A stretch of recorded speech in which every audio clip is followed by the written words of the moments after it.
Welcome to Gem Collectors with Shawn, of course, and I say of course because many of you are here every week. I am that Shawn, and 7 years, I think, coming up by the end of April. And then prior to that, 9 years, a live show here at Gem Shopping. Of course, it's easy to do 16 years here when the network has been here for 26 years. And that's a lot. That's a lot to say. So working with a fantastic crew, and when you work with them year after year after year, you know, it can be fun, it can be stressful, but in the end, we are all good friends, and that makes it a lot easier. And when you have a stressful day, well, you know, by the end of it, everyone's yucking it up. So kind of nice, you know.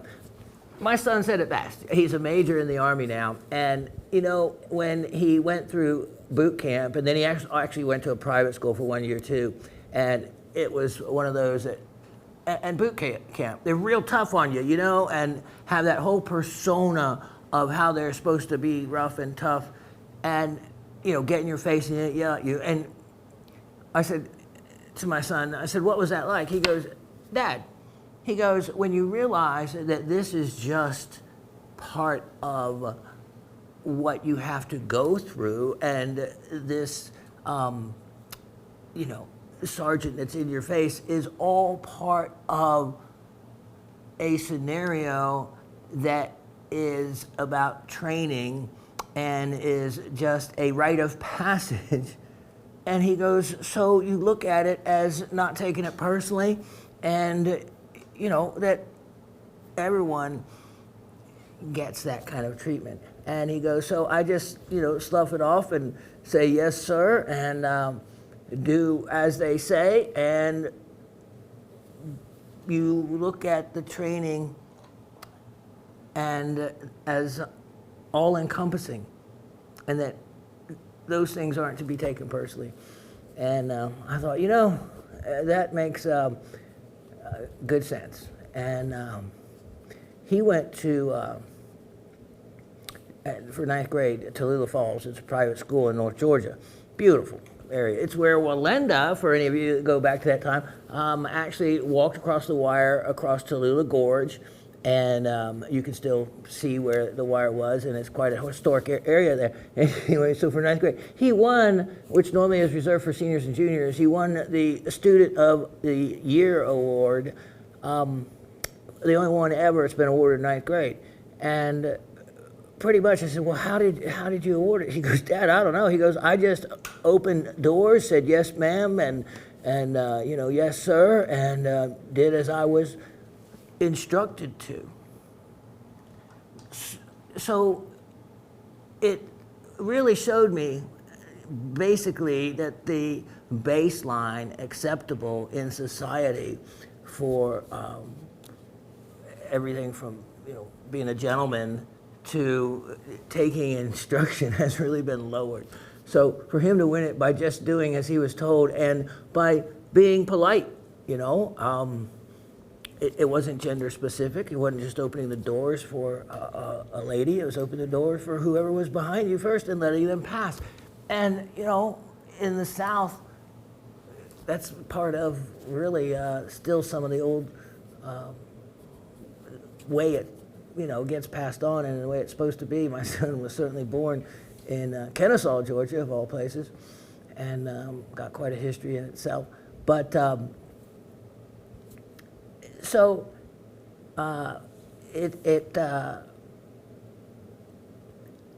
when you have some other people around you that are like-minded and are of that same kind of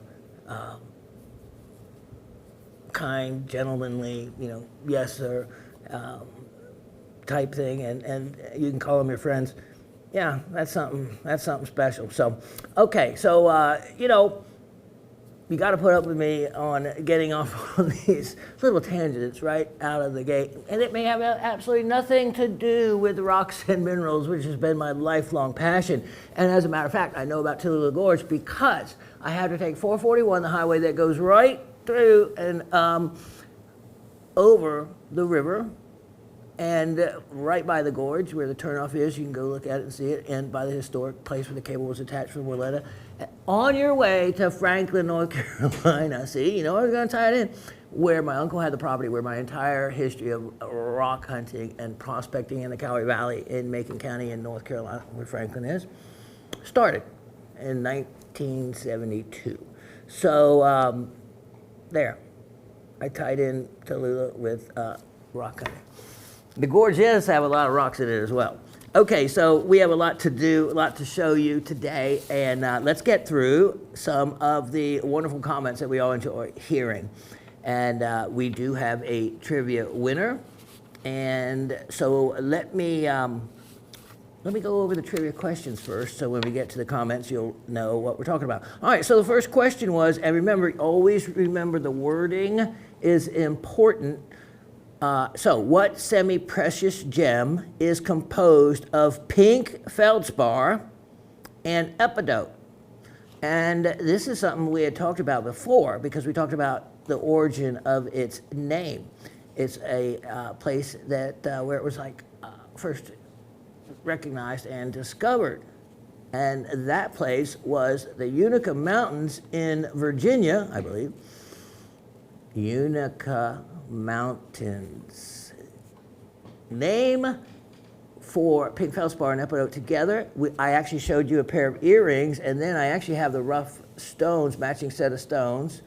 I don't know if they're sold yet, but I may show them to you again. Unicite. Unicite is the answer.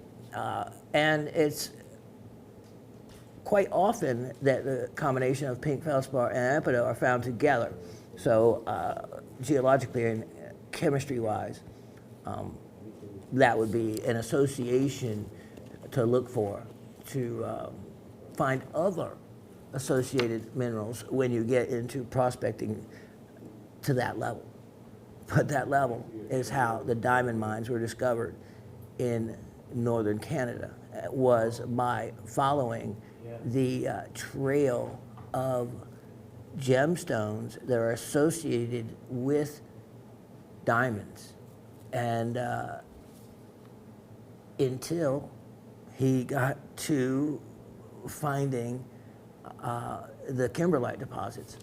And it was a old-fashioned prospecting by going up and panning, basically panning the river and following a trail of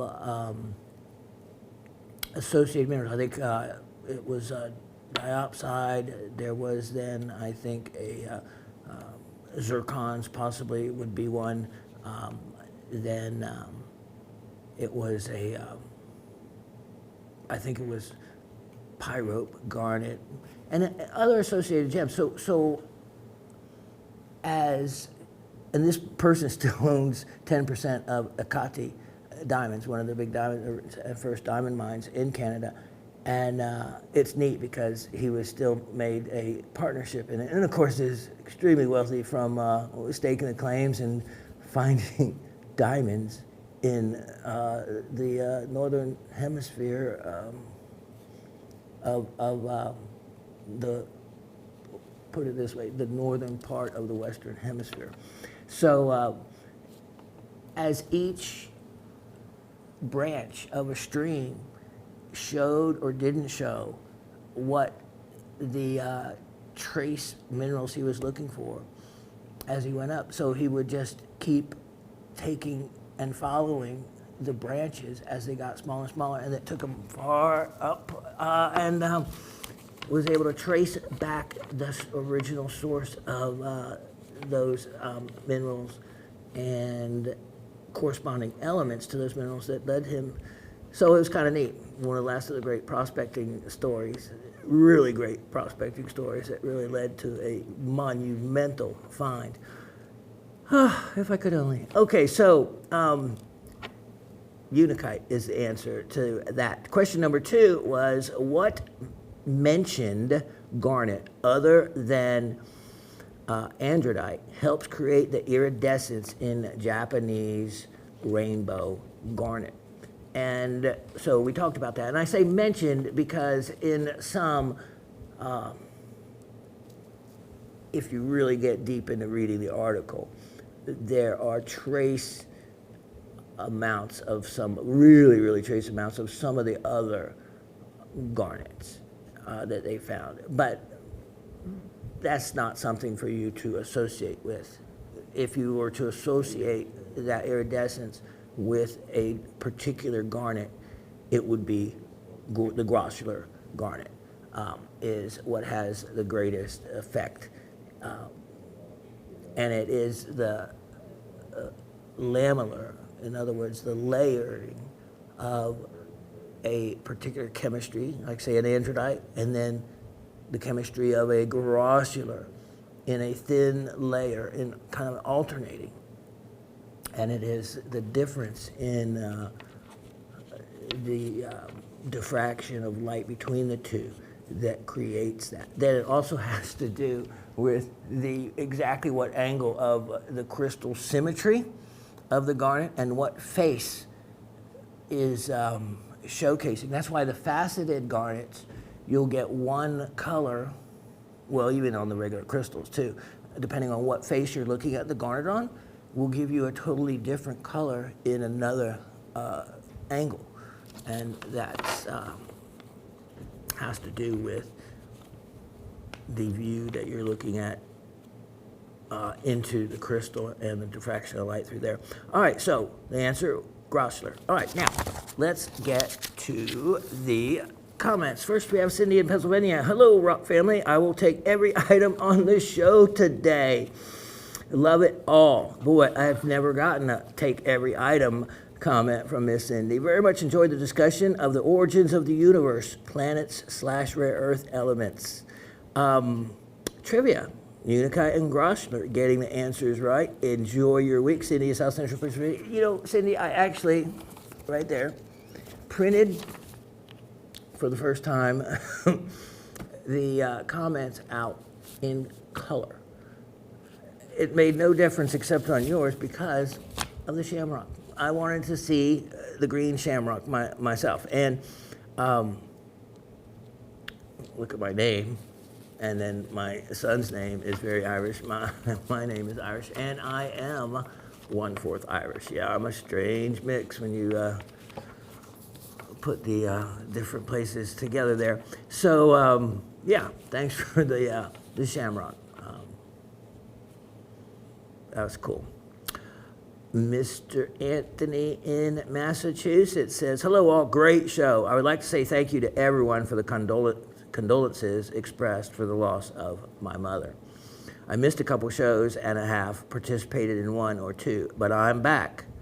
And we're happy for that, Anthony. I definitely noticed and shouted out to you a couple of times, like, where's Anthony? So we definitely noticed you were gone, and I just wish it wasn't for the reasons that it was, but I know you'll miss your mom. No matter how many wonderful years you had with her, you were quite blessed to have her as many. That was 5 more years than my dad. And so, yeah, but still, it's never enough. Never enough. I missed, let's see, I was able to get an amber with insect. And that's why, you know, I showed some, and then I actually staggered out a couple others, not really intentionally, but I thought, you know, it maybe be better if I showed a couple of them, not, you know, later in other shows, to give others a chance if they had missed a particular show where I showed like 4 of them to start with. So I'm glad to see you got a chance at that. The andradite cluster he got as well. That was that was when I priced that. When I told you we shoot this show like a live show. So there's no me stopping saying, okay, hold a minute and let me check that price or anything like that. Sometimes I will ask, you know, also a price because you can see what it was, but many times no, or he's doing many other things there.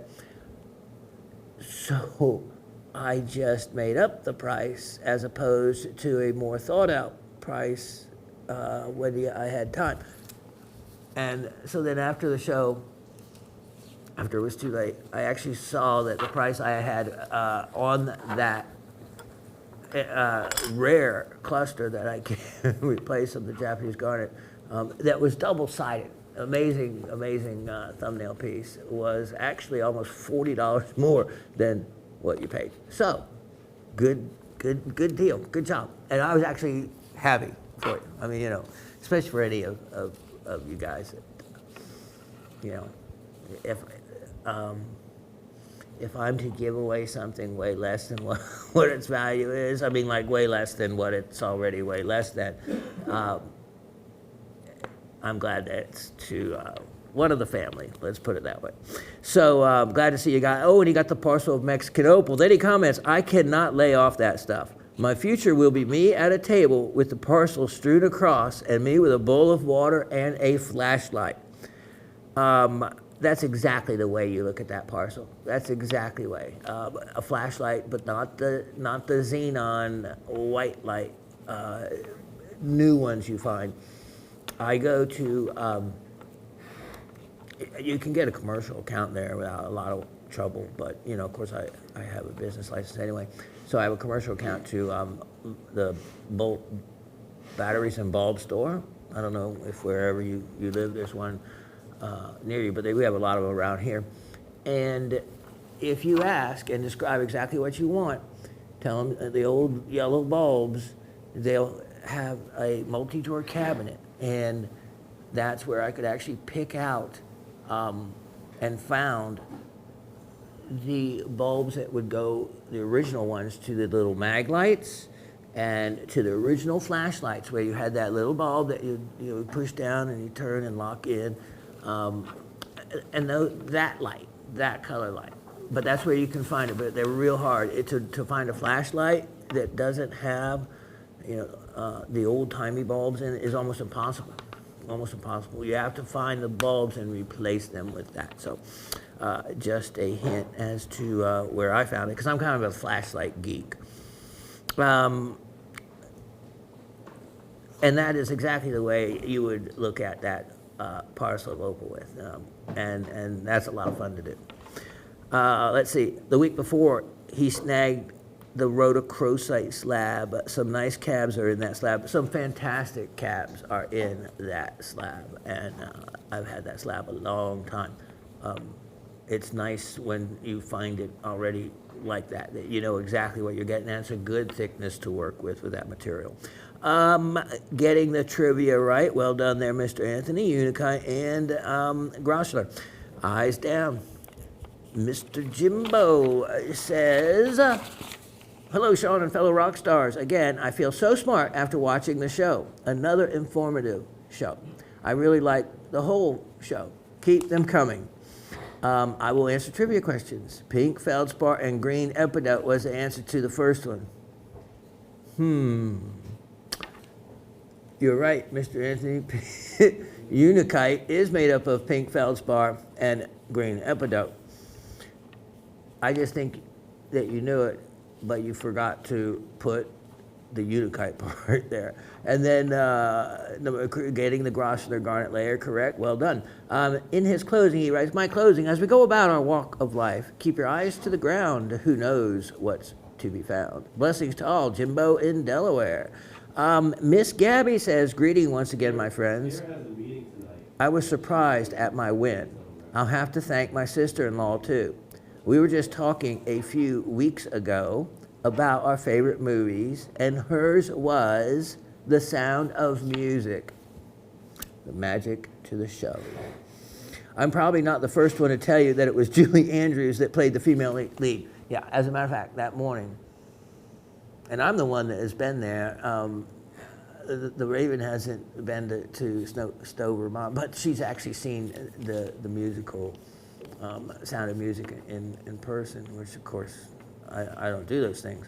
But my son's mom, we actually, before he was born, went to and walked the grounds of where they moved to in the 1940s, which is Stowe, Vermont, in a wonderful lodge, they call it. Now it's a real lodge with 96 rooms and not inexpensive either. But I couldn't remember. I asked her, and Raven told me that morning that it was Julie Andrews. which I could picture her and all that, but the name just didn't come to me when when we were shooting the show last week. And I was thinking during the show, it wasn't, let me go look it up and let me stop the show. No, it was just me, and not remember. So, yes, you are only the second person to tell me. Actually, it was Julianne. The first one was Raven that morning, and I couldn't remember. They played the female lead. Thank you very much. I did not have an individual crystal of galena, and I can never have too much of that Paraíba apatite blue color in my collection. I was able to get 2 of the miniature clocks and 2 of the nephrite hooks. Yay! I was hoping that you would get a chance to get those nephrite hooks because I knew you got the toilet paper holder. So, of course, you can't go wrong with having those. To go with that toilet paper holder, you know, important stuff. Who else would have nephrite items like that but someone like one of us? So Miss Gabby, well done. I'm glad you got a second chance at getting them. They were so inexpensive. Another item, I didn't know the price so many years ago, and we were going to use them and put them up. We never did. So there you go. Withdrawing, of course, if correct, but my answers are Unicite and Grossular, and 95% of the time you are correct, and you're correct once again. Love discussions about the Big Bang Theory and just the whole space thing. It absolutely boggles and blows my mind. Stay well and prosper, everyone. Love, Miss Gabby. We love you back, Miss Gabby. And the space is the final frontier. And when you try to grasp distances in space, that's what is mind-boggling. We'll have to be able to travel that warp speed to get anywhere, to even leave our own solar system. You can't use rocket fuel to go very far in space. So we have to find another way. But that's what is amazing. And it's amazing that part of a rocket that is crashing into the moon that they figured was from a Chinese third stage rocket from 2005, and the way they were able to discern for certain that, because the Chinese said, oh no, it burned up in the atmosphere long ago, it's not ours, because it's going to make another dent in the moon.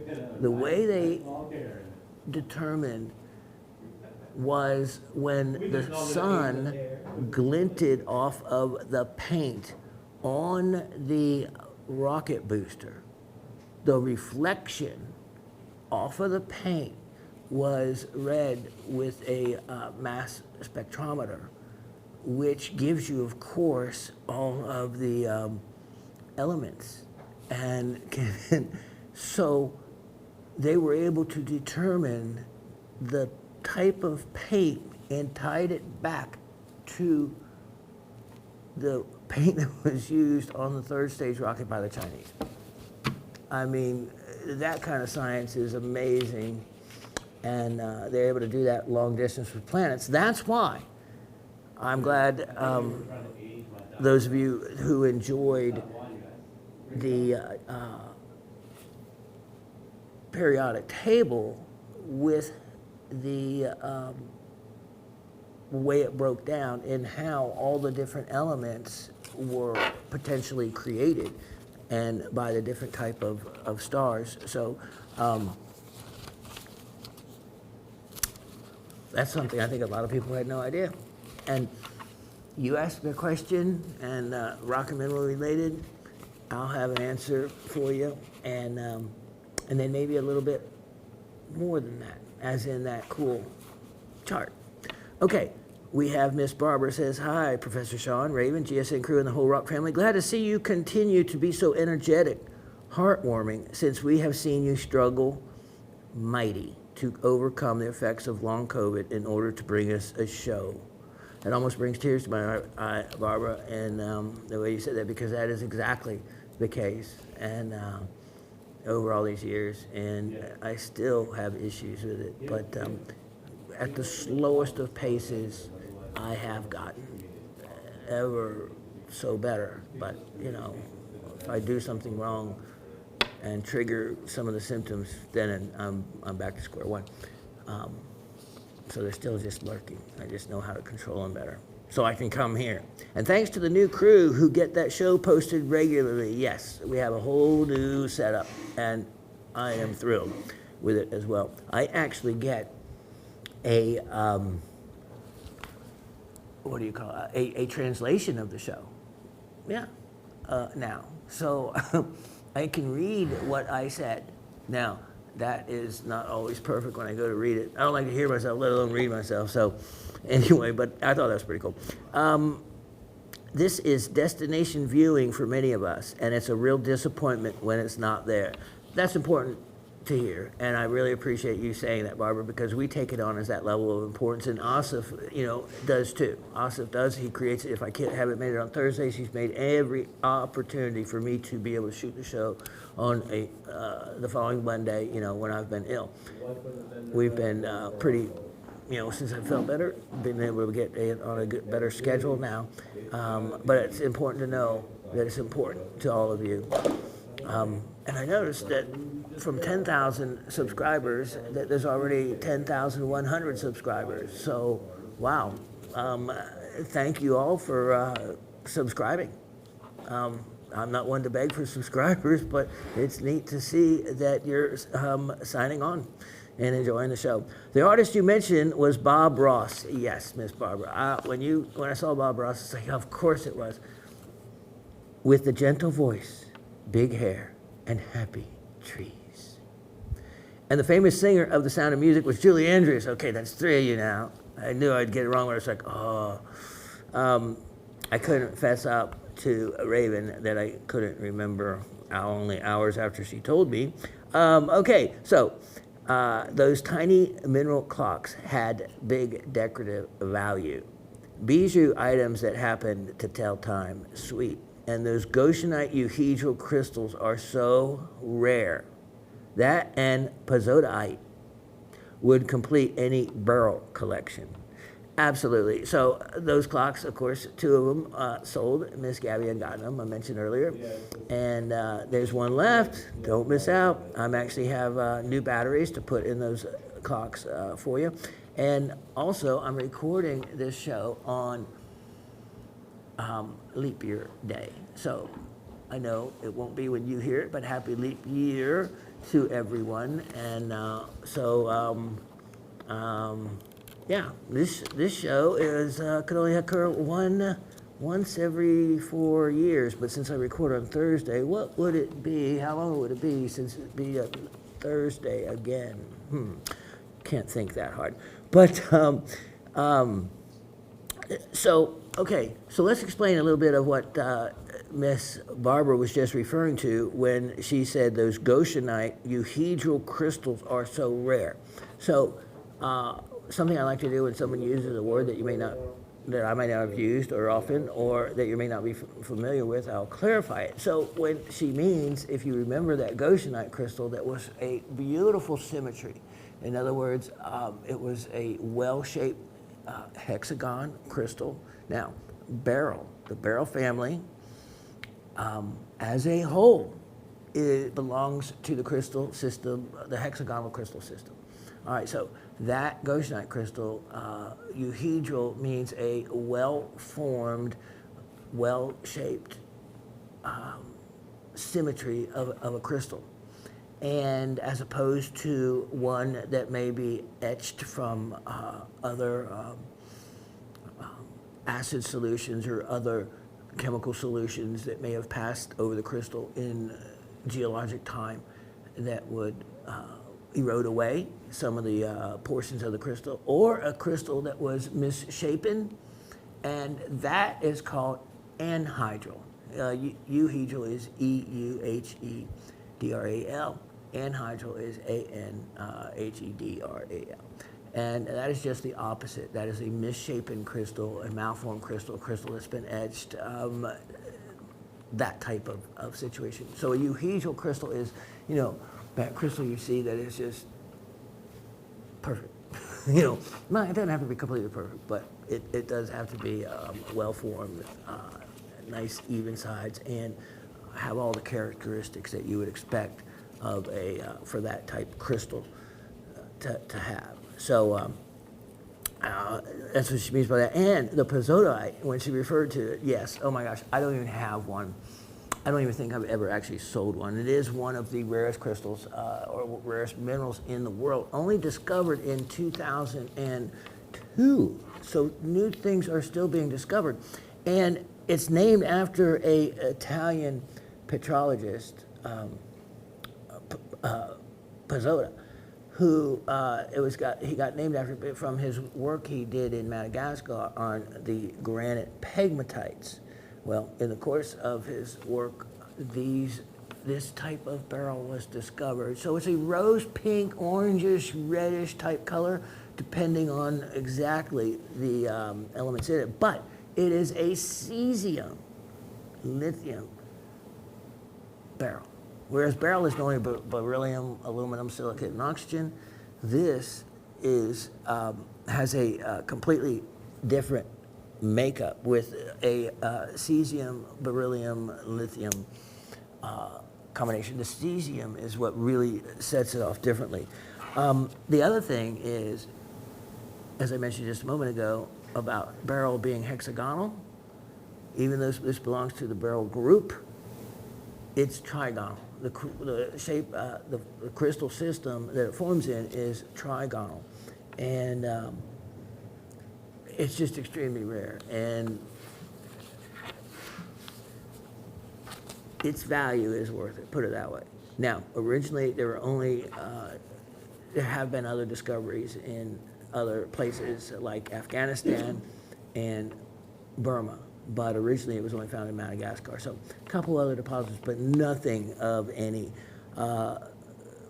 quantity or consequence. So the Sakavalana mine is its type locality, and when you hear that used, type locality references its original locality that it was found in the form that it's described.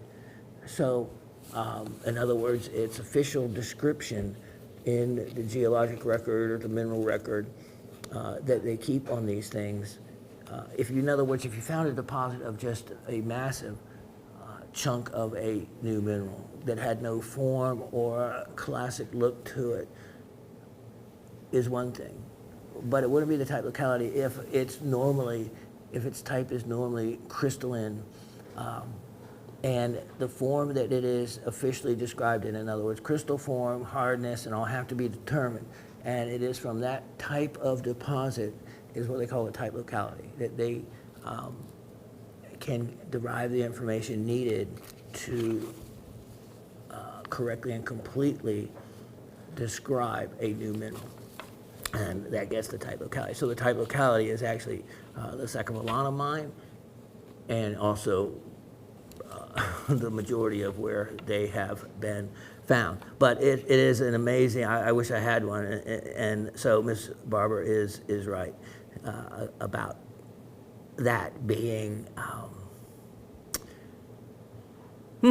the completion of what anyone would want for barrels. But I'm glad she included my euhedral goshenite as part of it. As to the trivia, unakite is the pink feldspar green epidote combo. Grosschler plus androdite layers produce iridescence in Coast Rainbow Garnet. Today is very spring-like. Happy it's nice as I wheel over to the cardiologist for my regular checkup. Hope it's nice wherever you are, Rock family. Miss Barbara from Brooklyn, and I hope your test went well, Miss Barbara, and that you're with us for a long, long time. I'm glad to see that you like the little mineral clocks as well, and at the price I priced them, very, very inexpensive. So there's one left. Someone should grab it. Okay, so Miss Elisa in Florida says, hello, Professor Shawn, the lovely Raven, GSN crew, and Rock family. Great job on the win, Miss Gabby. Professor, I appreciate the information you provided regarding the composition origin on the periodic table. That was fascinating. It really was. My answer to this week's trivia is unakite and grosser, of course, Miss Elisa. My favorite item of the week was the thumbnail display of beryls, emerald, aquamarine, and goshenite. Have a great week, everyone. Miss Elisa. And my note after that was, yay. That little, I put that together of those 3 crystals. And I'm so glad that that was your favorite because as simplistic as it was also very detailed and valuable in the information that the goshenite gave and the emerald crystal, especially that crystal that also had the shoral with it and the lepidolite. I mean, it was like in a beautiful specimen in miniature. So, and then with the aquamarine and the goshenite. So what a great combo. I don't know if it's sold yet or not, but it someone should get it because it was priced inexpensively for the very cool look that it has. Okay, let's get to the show and let's get to the winner this week. And the magic of the show has, so when we get multiple winners, we assign a number to each one and then we pick a number. Between 1 and 6, that kind of thing. It's random, but it seems to be very fair and very magical. And this week, the magic of the show says that Mr. Anthony is the winner. Let's show Mr. Anthony what he has won. Anthony has won an amazing collection, which is pretty much perfect for Anthony. Yes, sir. So that free item number is 116-4024. And I tell you what, Anthony, with your goldsmithing abilities, how perfect for you. You'll be able to work with these. And wait, there was a couple things I wanted to show you. There's 10 different types, over 10 carats. So look at that amethyst for that size. Look at the saturation color. It almost looks like a sapphire. Sure hope it's not a big. Look at these garnets. Really rich color. I think they're almondines. And then look at this. So you have, it looks like a heart-shaped tourmaline there. That is a heart shape, probably nice garnet, specialty. Let me see if there's anything else you would recognize. You have amethyst, light amethyst there. You have citrines. Oh, you have these little white topazes, I think, but you'll be able to tell me otherwise. Then, sapphire, pink sapphire. Is that an emerald? I'm chasing it. Or did it go hid in there somewhere? Here we go. There is a nice pink tourmaline, it looks like there. Let's see. Wow, look at that. Nice, well cut. Oh, here, look at that fire opal. Now that's something you're not going to see often. Wow, I can't believe I actually had it in that parcel, and that one looks not like a citrine. So that's a special stone. Could be like hessonite or grosvenor type item. Look at that pink stone. That is something different. Oh boy. Okay, what have I given you there? What have I given you 2 of there? Maybe, I guess, blue topazes, I hope, or that one looked a little too sapphire. Okay, so I think that covers it all. I thought I had seen a green stone over here, though. A little one. So it was probably, oh, there it is, right there. I knew it was. So I was just wanting to see if that was that's an emerald. I didn't know if it was an emerald or a sapphire. All right, perfect for you there, Mr. Anthony. So I will put those away, and we'll be back with the start of the show. Here's a surprise for you to start off the show, huh? How about that? Indian Star Ruby, and this actually has a nice red to it. It certainly would fall as a ruby. You can see it from the side there, that richness of color. And these rubies are a lot harder to find now than they used to be. And you used to be able to get basically spheres made with them, but you don't see those at the shows. I'm talking like 10 years ago. So these happen to have a really nice star. You see a little bit of iron oxide over there on the side, but that's kind of common to a lot of these. The star is what's important, and this has a really nice star, really nice dome to it, and a really nice price of $34. That's $7 a carat, $34, and it's well shaped. You see how the bottom, see what I mean by the sheen when I've talked about other crystals? This is a good, and see how you don't see any star at all, but you look for that chatoyancy that goes across the crystal face. That is your first thing you look for the potential of a piece of rough to cut a star. So there's absolutely no apparent legs here that you can see, but the cutter can bring those out by cutting it, because obviously it's directly across that it would star if they want to make a double-sided piece out of it when finished cutting it, if they wanted to do that. So those rutile needles are what creates the star in a corundum, in a ruby or sapphire. Not always in all minerals, but in many of them, it is rutile, but not all. Only $34, that's a really great find. Now, let me see if this next item will show up for you like it did for me under a single ray of light. Yes, I'm getting ready to give it to you. It is 116-5024. And this is a 12-ray star. So let's see. So that happens when a crystal twins, which can happen in corundum. So you don't notice it, but it is a rare, oh yes, look at that. Okay, so yeah, no problem with it being visible in these lights as well. All right, what you're looking at is why I have had this, as you see, my Shawn's rare cabochon, 12 rays. And the unique thing is each set of 6 is a different color. Look at you see the bluish color to one set, and then you have the golden set of legs to the other. And go find another. Go find another. And what, let me show you from the side. I'll just use this light and see if I can do this. So it's a color zoned sapphire. And you can see that with this light, and you can see the separation of that line of color going through it as I backlight it like that. Thank you, sir.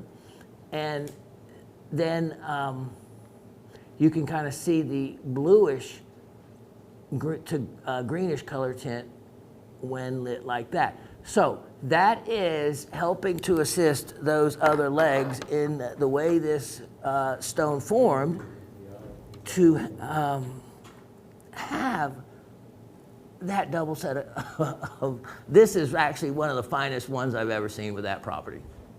And I really didn't see how nice it was until looking at it in this light. And you know, I know at one point, because I had it separated, and it was like Shawn's list, and now I see why.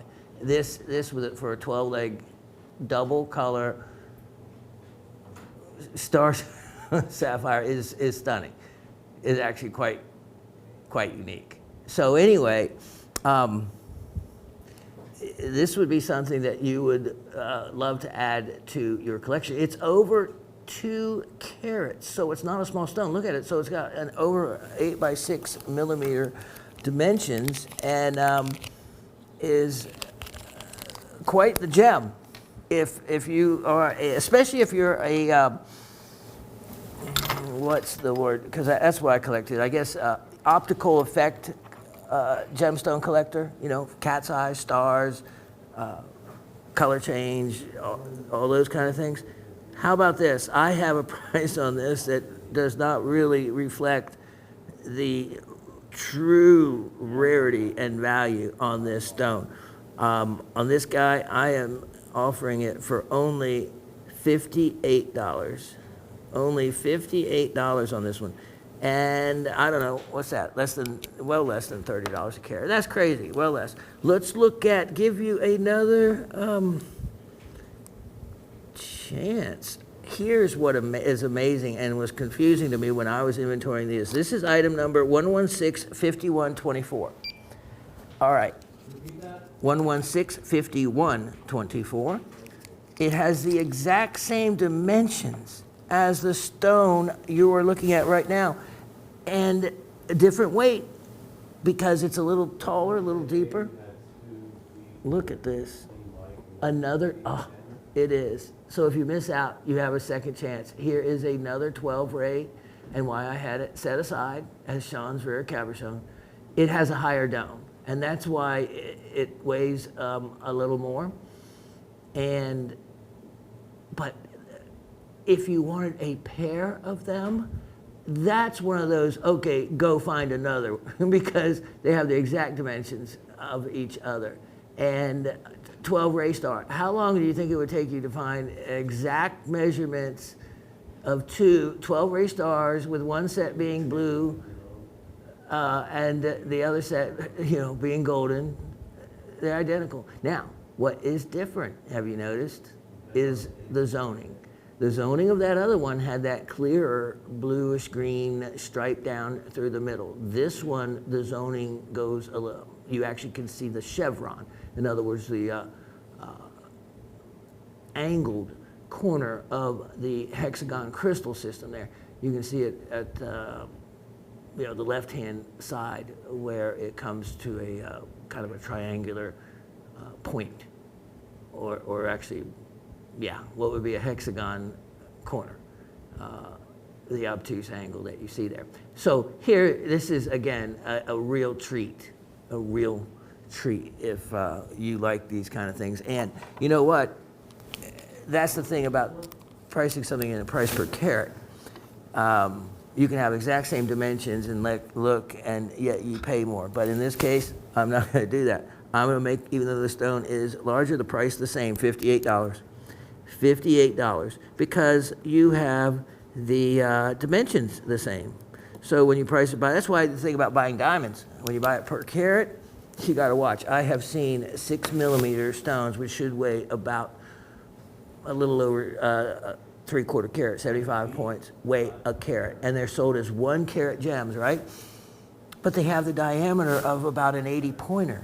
So if you're going to have the look of an 80 pointer, why not just buy a real well-cut 80 pointer? Because a 6mm 1 carat diamond, for it to weigh 1 carat, when it should be 6.4 millimeters for a 1 carat, tells you that it's a really crummy cut. It'll be a really deep stone, high crown, thick girdle, small table. I've seen the look so many times, and you see these places that would advertise, 1 carat diamond at a certain price. Well, yeah, because they're buying it, those kind of diamonds are priced well below others that are well cut.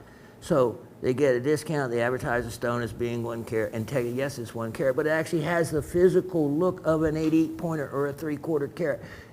If that's what you're buying, is the size look, then just get a well cut, beautiful looking 75 or 80 pointer. And you're going to come out with a much prettier stone and better value overall. So that's what I have to tell people, and I've sold so many of these kids' engagement rings, and especially when my son was going through college and fraternity, he sent me all kinds of people, and they'd come and get their diamond lesson, and so I teach them how important cut is. And then fluorescence is another thing, but we'll go into that another day. I actually have a really large diamond that's at a really super price, and it's, of course, earth mined. I don't know. I may consider inventorying it in. It would make someone a really good value. But anyway, this tells you in the form of a cabochon, the same principle. The stone weighs, 40 points more or something, but the exact same dimensions. It's all about the depth. But from a physical look from above, two 12-ray star sapphires, which is just fascinating to be able to feature that for all of you, especially when the 12 rays are in two different color sets. Wow, that is so cool. Okay, let me show you next. I have, again, something really unique here. It is item 1164624. 1164624, hopefully. Yep. Okay. And what I have here, now, remember when I had a stone that looked somewhat similar to this, and it came from the biggest gem mining district in the eastern United States, and that was the thulite from the Spruce Pine District. Well, here, the other side of the country, another very famous discovery was made. And that was the tourmalines of San Diego County. Stunning discovery. 100 years, over 100 years ago. And from the amazing different ownerships of some of those deposits through time to when Pala, the company, owned them, is when they really discovered some amazing things. I remember as a teenager reading an article where they were pulling out beer can size crystals of tourmaline. So the Himalaya mine and the others out there became real famous also because there was of course, a stone found that they were able to name, and it was kunzite for Frederick Kunz to honor him. So the spodumene deposits are well known out there, and Morgan, of course, was named after J.P. Morgan. So a little bit of everything, but this is a piece that went with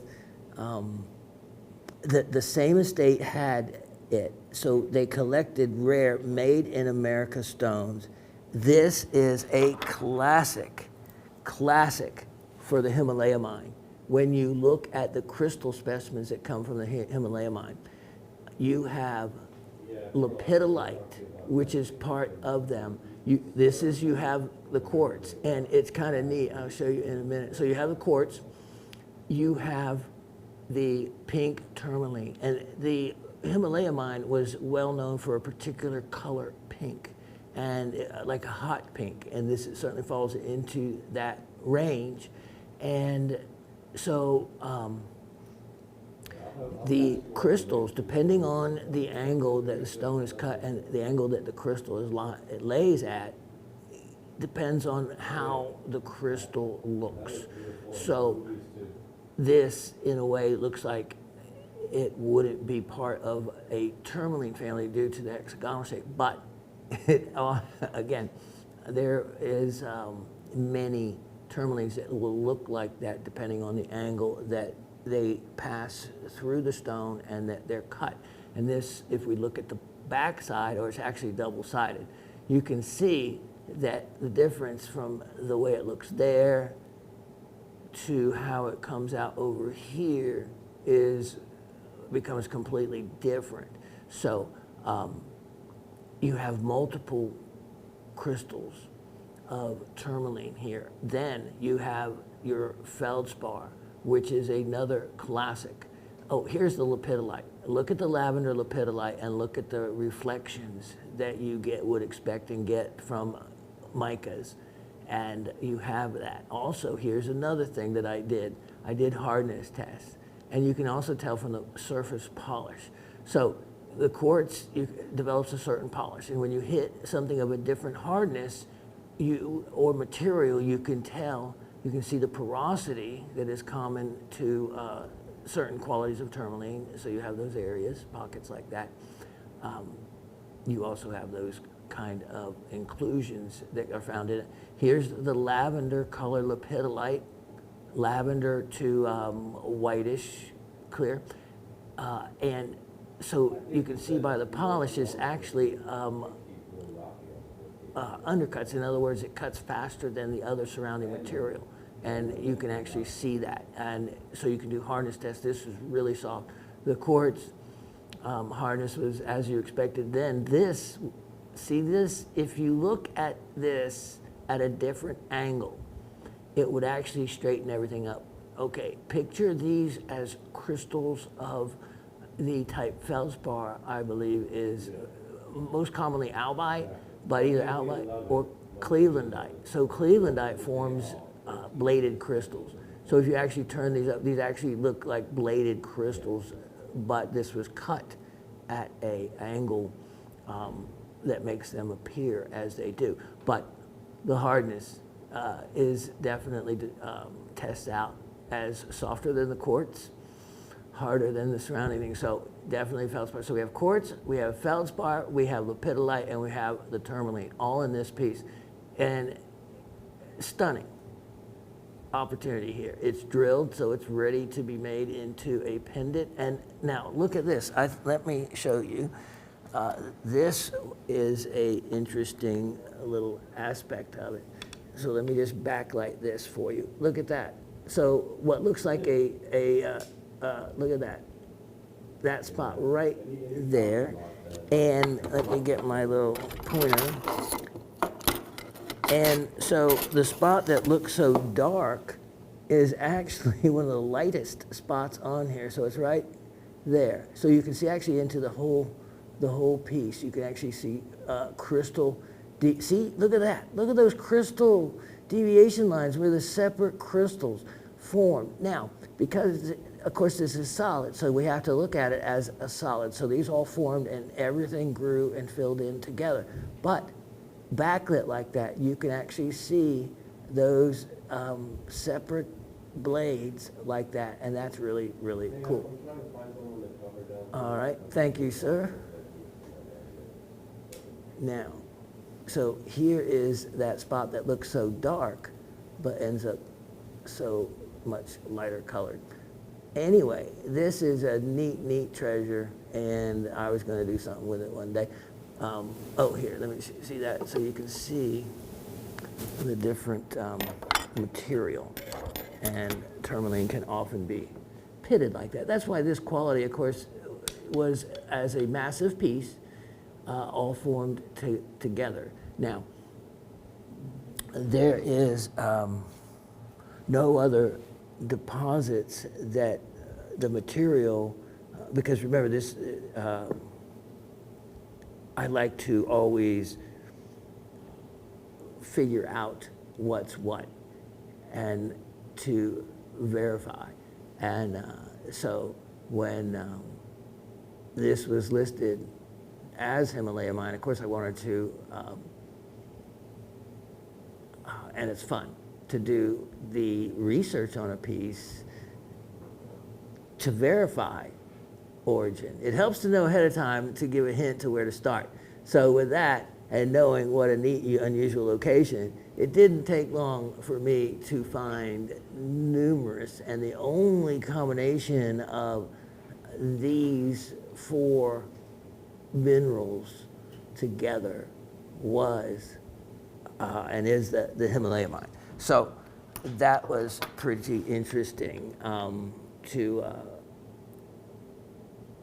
be able to do some geologic forensics and figure that out. Look at that. That's so neat how quartz grew and crystallized together, and the same thing you can see with the banding of the feldspar up there, how that would look if it wasn't as a whole piece. Okay, so opportunity on this, that is a real jewel, and I have it at a fantastic price again.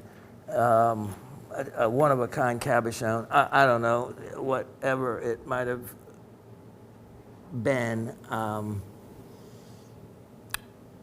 originally. I don't know. So I just am kind of winging it here. So, but I think that only $88 is a amazing opportunity for such a cool piece. And you wear that, and those in the know and those that can look at that could easily determine. They might not say Himalaya, but they say, oh, a California tourmaline, cabochon matrix piece. It kind of is, because it's got all the goodies together that you would want in a piece like that. All right, now let me show you. Let's look at item number 1164324. And I decided to offer these guys, and you can see by the gem tube that there's a little bit of a wear and tear on how old this is. Yeah, look at that. Look at that. So I've had these for quite a while, and what they are is, look at that. So it even the back. So an old label. All right, let me show you a pair of facet grade quality and cabs that I had them and always intended. Look at that color. So they, in looking at them, I really thought they were going to be pyropes, but let me backlight these for you. But they didn't pass the, oh wow, look at that. They didn't, with the classic little garnet inclusions that they are known to have. And let me pick the other one up, Dave, and let's look at that. And so, classic inclusions, thank you, sir. That really saturated color. So they need to be faceted and cut to where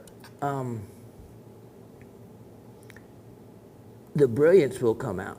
So where you have less saturation, because they're so saturated in color, they tend to look dark. But once faceted correctly, they would really make, because there's enough depth to them, and you see the height still to what was, because these are basically preforms for faceted stones like this. And so the bottom comes to the top.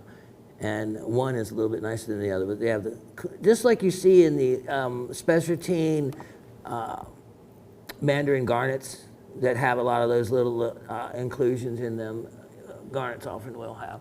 And the one way you can tell you're getting the real deal. But that color is spot on. And let's see, so they do have a magnetic, and so pull to it like that. So if they have that much, then they're mostly almandine. The other thing that could be would be a little bit of pyrope with them.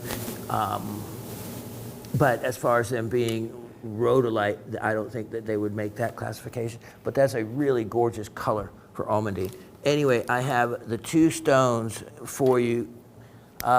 Even as they are, they're great collector stones. So how about this? Only $28. $28 for the two stones. They're large, fantastic opportunity. Let's look at item number 1164424. So 1164424 here. And so these were all in the same lot, let's say. And by that, I mean, I got them at the same time. So I didn't buy them. These are all stones that I got through estate situations. And so this is a wonderful parcel. And these all are, some really clean stones. You can see that, again, a lot of them need to be wiped down. But they're really old. Look at that. Look at the clarity to that. So now that's beautiful. And these go back, I don't know, and remember, I've been doing this since 1972. And remember, I got things as unusual as that huge garnet I showed you last week. As young as by the time I was 15, I had that big piece of garnet. And so, I've had some things here that you wouldn't think I would get them at such a young age, but I have. So I can have things for, 50 years now, 5 decades of collecting. So look at the clarity of that. And so many times, I said, well, I'll keep that. I'll do something. I'll do such and such with it one day. Well, you do that enough times, and before you know it, over decades, you have more projects and more material for projects than you could ever have time in your life to complete. So I am sharing some of my projects with all of you, and I don't know when, but I know I got these decades ago at some point. 22.72 carats, and how about this? Cut, preform, ready to go, or cabochons ready to go, $28 for them all. $28 for them all. And again, there's matched pairs in there. There is, as you saw, facet grade material, just beautiful display material. Cabochons, I tell you what, when I was when I finally kind of, I guess at the peak, let's put it that way, at the zenith of me collecting gemstones and gem tubes, to get out all of the 50 tube flats, gem trays, and look at all those gemstones just in the gem tubes, there was so much pleasure I derived from that. Even though if I didn't do anything with them, it didn't matter.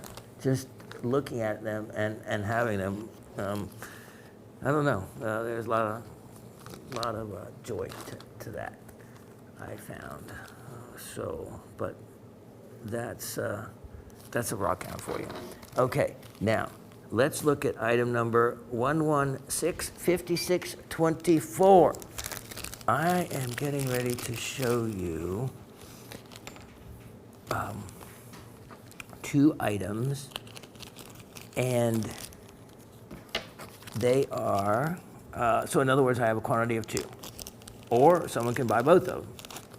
Let me show you. This is by way of quality, as pretty much as good as it gets. And look at that. Look at that. Now that is a piece of lapis. Wow. Wow. That is almost completely free of pyrite, almost, and free of calcite or marble inclusions, sterling silver, bale, and so it is an actual size, correct size guitar pick. You've seen me sell these before of different types, and I have a few others I may bring in. They're not going to be pendants though, but they'll be just undrilled picks. I think I have a tiger eye, red jasper, dragon's blood, but these are the only pendants. And here's the other ones, just to show you. Look at that. And you can see, what you actually want to see, a little bit of pyrite. Look at that one. See the reflecting pyrite crystals in there? So that's a good thing. That way you know you're getting a real deal. There we go. Now that is certainly a close-up. So the thickness and everything, I have a brother that, we're master musician, and he played just fine. He said, yeah, these play guitar just perfectly fine as like other picks. So you can always be, if you know somebody that has a guitar or plays guitar, they can always have a pick ready to go. Even if they're not great guitar players, people still like to have something cool like this. The color is amazing. So they make great gifts. They make, especially to musicians, real oddities that you're not going to find anywhere else. And they certainly could never find a better quality lapis pick than this, or even a piece of lapis period. Cut a cabochon out of them if you want to, but the quality is you would know that it would never find anything, even if they found a lapis pick somewhere, and let's say, and it could never match the quality of these. These are outstanding, and I have them priced not nearly as much as they should be for the quality and cool factor that they are. Price is only $38 each. Only $38 each. So 2 people can get an opportunity. Oh, by the way, let me just show you, in case you were wondering, because I know many of you do. This ring I have on today, check it out. Black jade, opal, and given to me by none other than Asif. Years ago, actually. Isn't that cool? That is cool. And Australian black jade and Australian opal. Nice, too. So I thought that was cool. Very few people, only 2 people have ever given me jewelry, and that's been Raven and Asif, so neat. All right. Now, coming up next, I'll tell you what, I got to put up some things, so let me take a moment break, and I'll be right back. Look at this. This is a rare treat, as if some of the other things I haven't showed you weren't already. Andreas Kornerup, Danish geologist, originally found this in Greenland.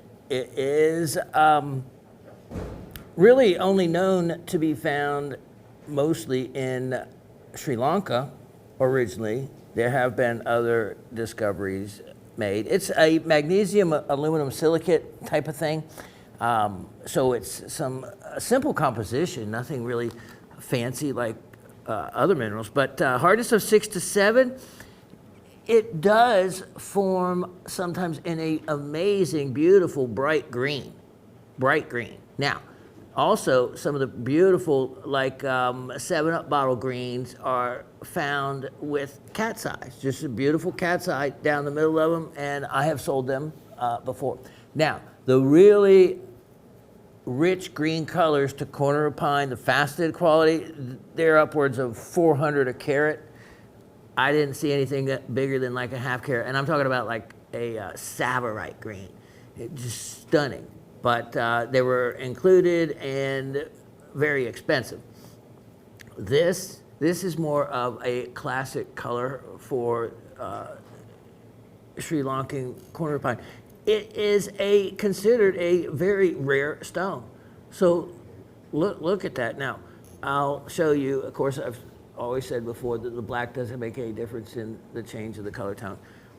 It actually helps look into the stone a little better. But you see what I mean? You see how you can't see into that stone as well as if we do that.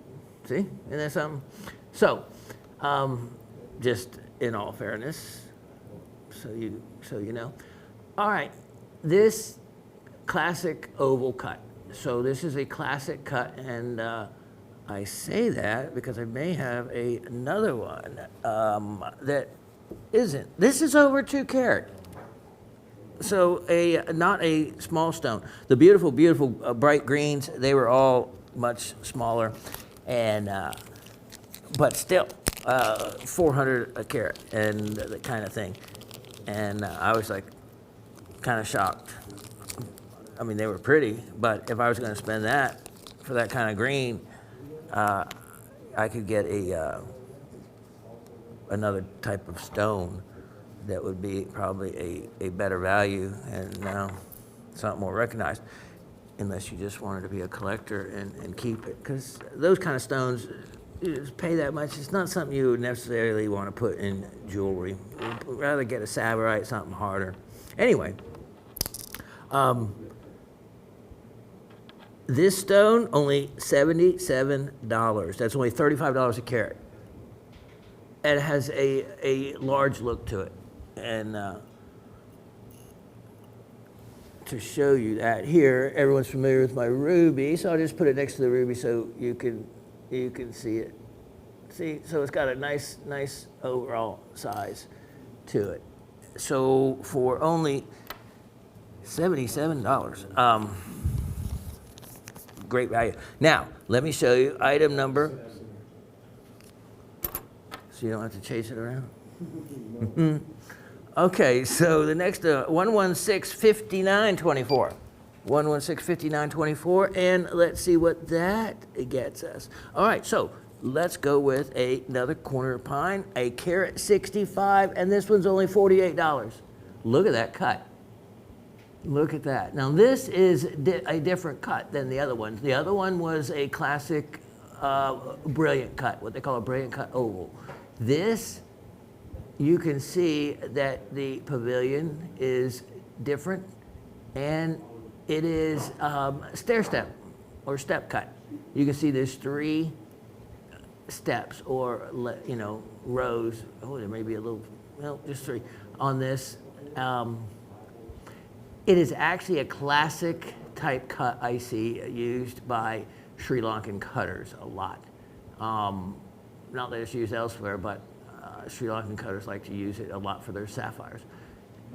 The crown is cut differently than the other stone, a little bit as well. It has a nice brilliance, carat 65. And yeah, so this one, it was only $48. Only $48 to get in on a stone that is considered really rare. Look at that nice thicker girdle on that. If you're a cutter, you could even play around with it. With that kind of extra depth, you can really play with the facets on the crown or the pavilion and recut it. And that's always nice and fun to work on a stone that you haven't worked with before, when there's enough room to apply your own custom look to it, custom cut to it. So yeah, that's a rarity. Now, here is 1165524. And again, this next one is a gem that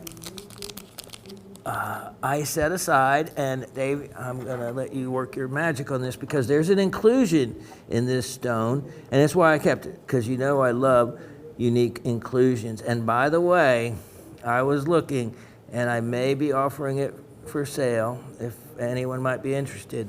It is a beautiful Salon Star sapphire. It's a light blue with an anhydro bubble in it, big enough to see, and under a loop, really beautiful. And the bubble moves back and forth in a sapphire cabochon. So it's one of Shawn's rarities. I'm thinking about passing it on though. All right, so this is not that one, but it is another sapphire. And look at this. Oh yes, I want you to see the inclusion. That's the idea. Now I'm going to apply some light to this. And you see the dark spot. By the way, look at this beautiful color, Madagascan trillion sapphire. Okay, so now that you got past that, let's show you from behind. This has a cluster of little inclusions that under higher power magnification, are simply stunning. Okay, look at Dave already working his magic. And there we go. Okay. In this corner, there's you can see a couple different ones. There is, I don't think we're going to be able to find it in this light, but there is a really neat routine. Wow, that's even better. Rutile inclusion. There we go. We're getting to what I want to show you. Behind that crystal, okay, let me show you, is actually makes it, let me see, Dave, if you can find that. Makes it, you can see the, okay. There you go. Barely see it though. All right. Well, I just want to see, there's a color. All right, thanks, Dave. I'll use another method. White background. Yeah, let me put it on here. There in that dark inclusion is actually green. And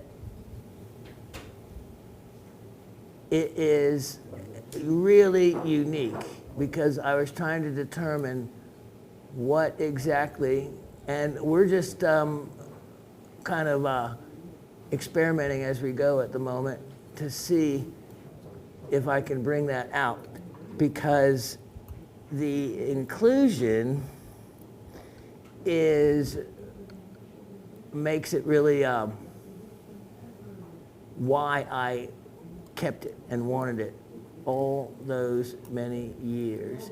And let me turn this off so I'm not chasing it.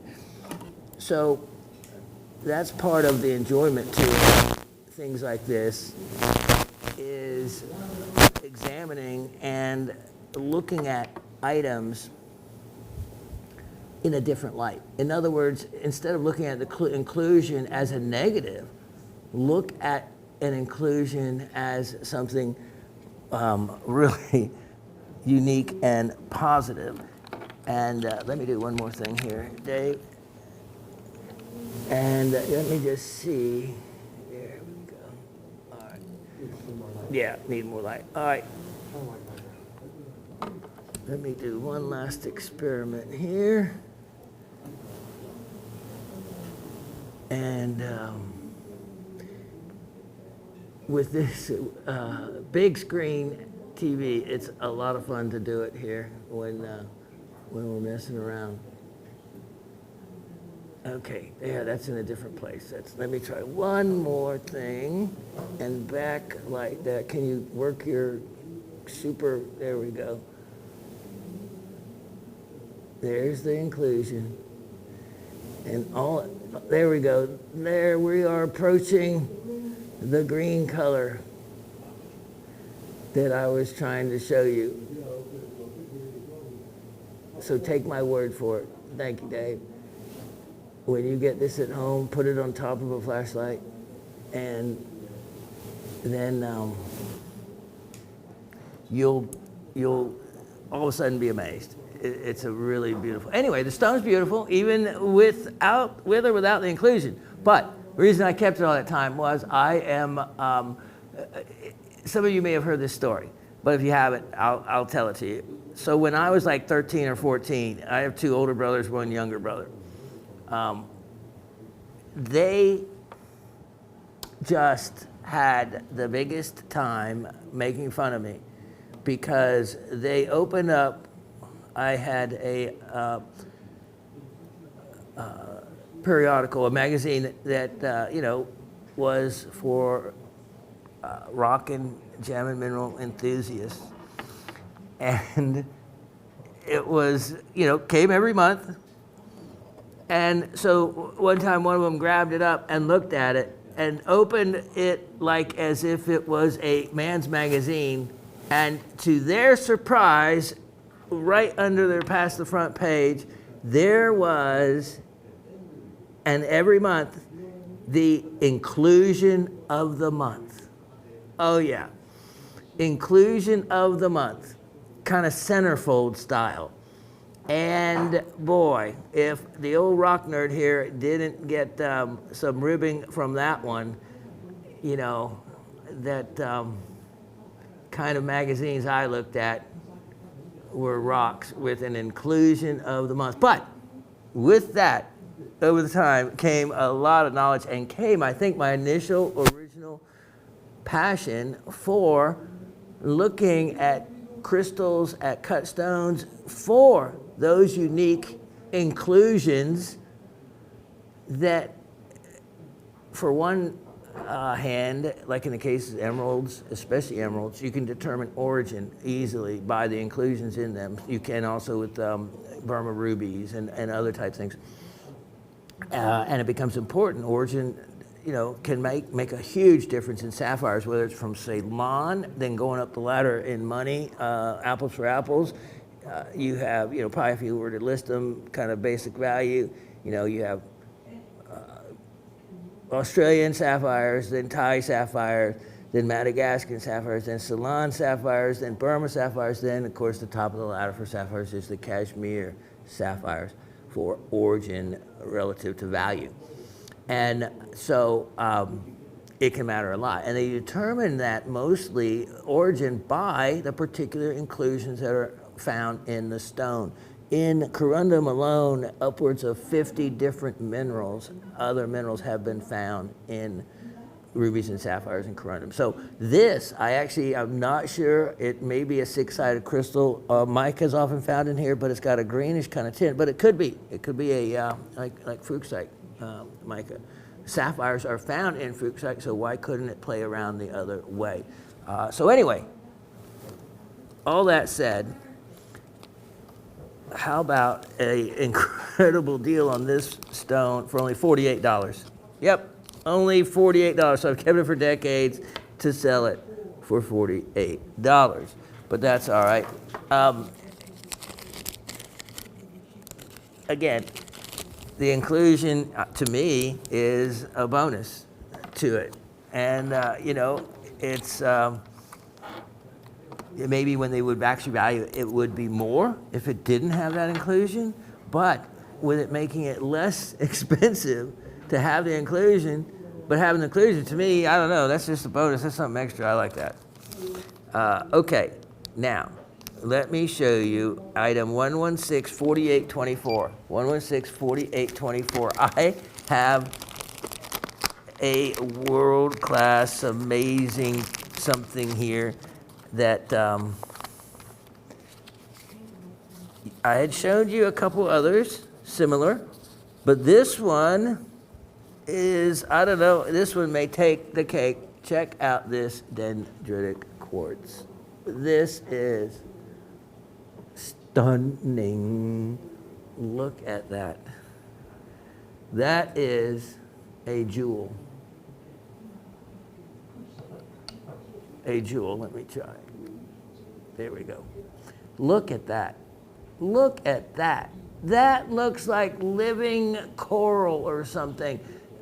Here, look, now, most of the time, they used to always say it was pyrolusite, but they did find out it's not really necessarily pyrolusite, but mostly a lot of manganese oxides. So that's what pyrolusite is. But they've determined it not necessarily to be specifically pyrolusite. Look at that. Look at that. That looks like well, dendrite means tree originally in its whatever the root of the language. Look at that, double-sided. So isn't that beautiful from this side? Now, here's the neat thing. Wow, it sits up on its side. So imagine displaying it like this on a spinning turntable. And with that angle cut and with it being a double-sided stone, it is striking from either side. That's where, in the case of depth, it actually is beneficial to this stone because, as you can see, the dendrites are actually formed on a couple of different planes, different layers, different depths. And so you need the depth to draw out the two. And so when you have those two, you get a very three-dimensional look. Like, see these, how they're close to the surface right here? And then those are much further back in, and those are kind of in between. And overall, it gives you that unique three-dimensional look. And so this is faceted. It's not cabochon, it's faceted, albeit a few facets, just enough to give you a window into that world, which is really rare to find one of this quality. And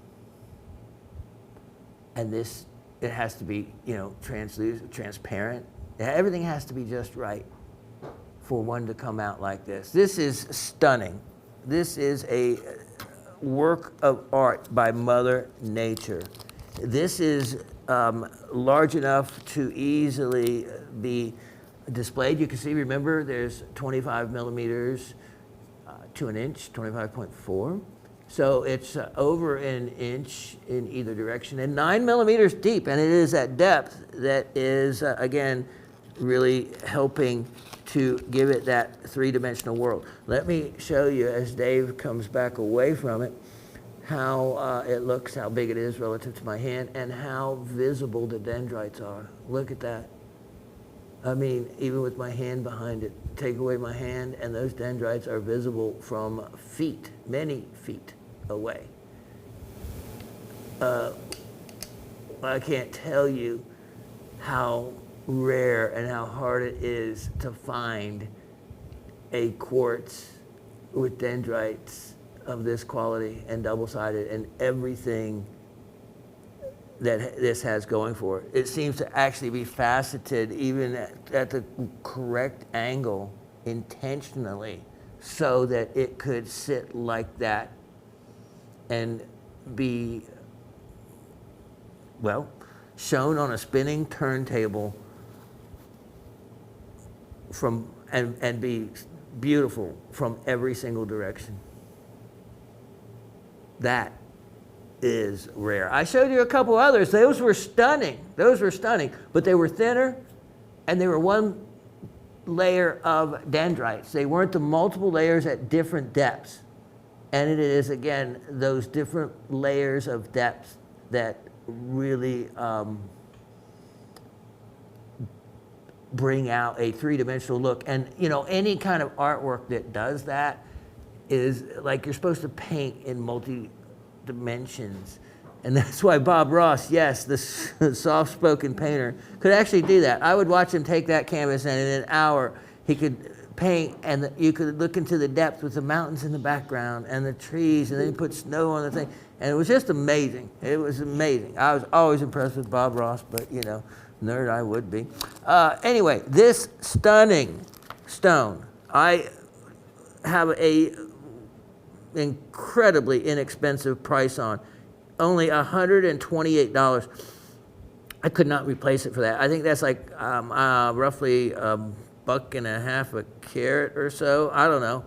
I didn't do it as a per carat figure price. I just knew that $128 wasn't even $2 a carat, and that's all I need to know. It's like, wow, okay, that's really inexpensive for such a piece of nature's artwork as that. Believe me, in the industry, it's really rare. Really, really rare. Now, I have item number 1153024. And one more chance to see if anybody wants what was my educational stone for zoning. Since we were talking about zoning a little bit ago, let's go over that lesson again. And this is where the skill of a gem cutter comes in to play. Let me show you an amazing stone. Look at that. Look at that color. That color alone right there is one of the most valuable colors there is in sapphire. That not just blue, but that royal, just the right color of deeper blue that is, to me, the most desirable, and by way of how they're priced, one of the most desirable colors of blue in the sapphire market. When you say sapphire, the first color that comes to mind is blue. It is amazing that for a long time, and still, when I had my retail jewelry stores, I fought the stigma of advertising, where people thought that an inky black sapphire was more valuable than one like this. It's like, and it was simple for me to get them off that idea. I said, okay, what color do you think comes to mind when you think of a sapphire? And they would say blue. And I'd say, okay, does that stone look blue? And they'd say, no. I say, which stone is more attractive? And I'd show them a you know, like that trillion one or one like this. I say, which one do you find more attractive? And they would always pick the blue one, the real blue, like this. And I would say, okay, so if you find that more attractive, why do you think that the inky black ones would be more valuable? Because 100% of the people would say this is more attractive than those inky black ones. And they say, well, yeah, that makes sense. And I have to get out the flashlight and, you know, beam light underneath it to show any kind of blue or version of blue, deep blue. And, but that was advertising, because that was what they were putting in jewelry, was these cheap sapphires, and claiming they were of value. For decades, it was so, just like smoky topaz. Oh, that took forever to get people to say smoky quartz and to think that smoky topaz was anything but topaz. In their minds, you know, topaz.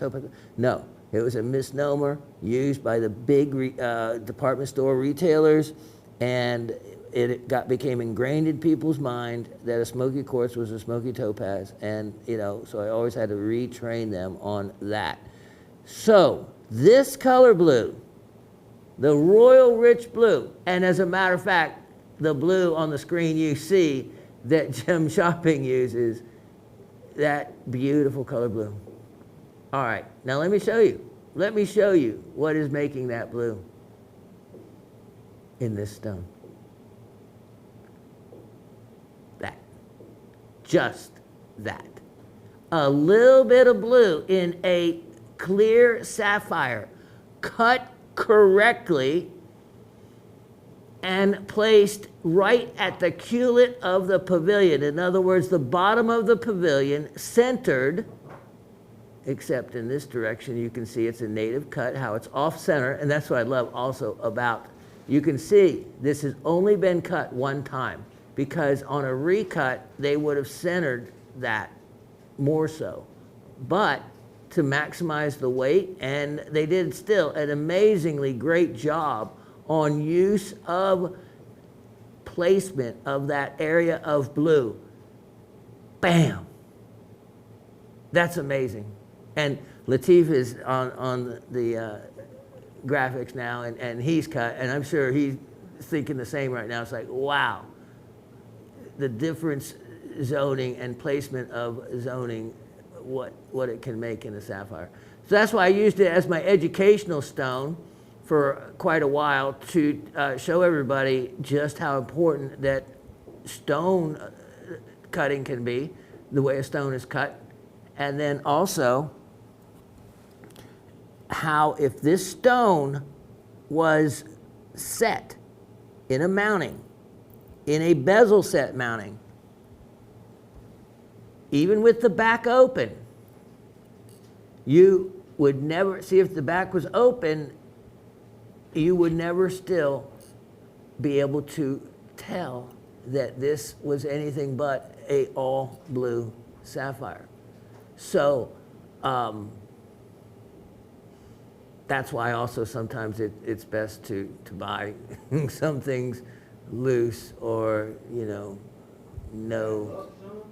Isn't that amazing? Is it lucky to get it like that? Or? No, it's just that's the way the piece of rough would have been. So the most blue that they had in the rough probably would have been at one end of the crystal. And then, so they centered the rest of the cutting around that one little area of blue. Yeah, yeah, yep. So, you know, they would have done whatever it took to try to make this all one color. So whether it was heat treated or not, it doesn't matter. This is what they had to work with. So you can see at that angle a little bit of zoning. But look at the depth. So it's deeper than it normally should be. It is an amazing color. That's one of the most valuable colors of blue. I could take this, set it up, and sell it as a super expensive blue sapphire in a bezel set mounting. And no one would ever know the wiser unless it was taken out. And of course, bezel setting, it's not like prong setting. You just can't take it out. Once you take it out, you can't put it back in. It's one time.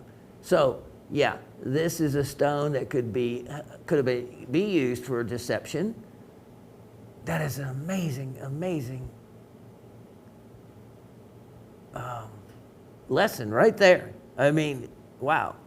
So, anyway, I think I've shown it as a lesson stone enough. Time for someone else to enjoy it. I have it priced. I don't know why I have it priced that cheap, but yeah, I just heard Latif say the same thing. Yeah, why is it that cheap? So this is a carat 85. Wow.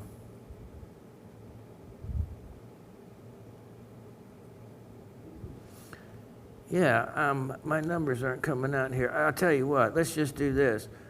Let's make it easy and to figure. 100 a carat, $185. Yeah, yeah, I know. Because that is a $1,000 carat plus look for color. Easily. Could you imagine what that would be, could be offered for? And there's a good chance that it hasn't been the heat treatment. Actually, I have it there for a lesson for heat treatment. I don't know if we have the time right now. Because heat-treated stones around inclusions will show like a little area of, like there it is actually, let me see. It will look like a little halo around the inclusion. So what happens is it will blow up, basically. Let's see right with up here, Dave. And let me see here. Look at that blue still, even at that angle. Okay, so in your bottom right corner, let me see if I can see it from this way. When you heat, there we go, Dave, now let me move that in for light for you. Wow. I may not have it at the good right angle. Boy, that sure is a good photo there.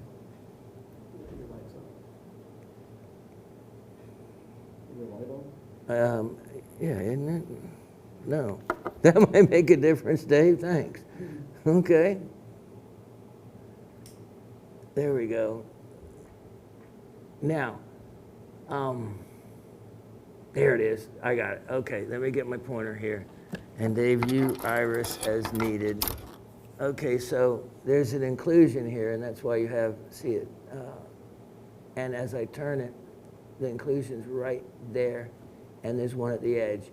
You see those, they look like discs, like reflective halos. There's another one right there.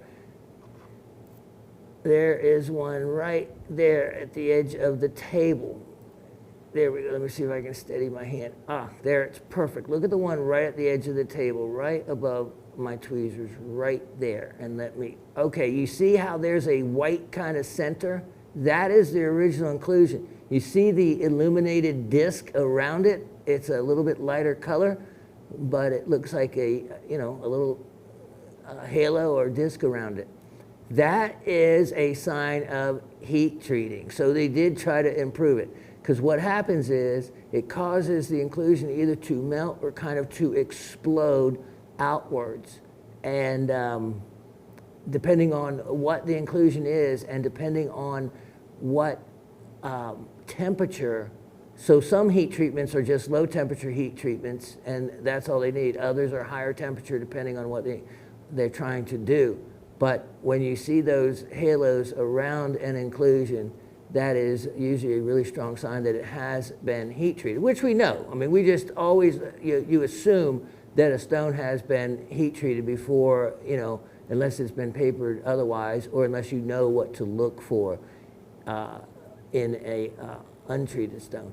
But you can certainly see right there what I'm talking about. And actually, let me go in with this then, since we have something to look at, and let's see if we can find it. Oh, wow. Okay, Dave, focus through that. There we go. Oh my.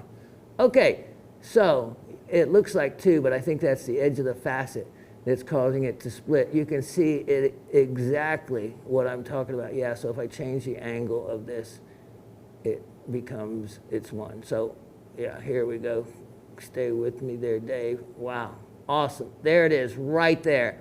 There is the center inclusion with the halo perfectly visible. And you couldn't have a better photo than that. You can see others to the right of it that you can see that type of formation around the inclusions when you look at it from other angles. But this one we have is a perfect example of what is a signature look for a heat-treated stone when it has that exploding type of halo around it. All right, thank you, sir. Well done. I'm glad we got there. Wow, that's even good there.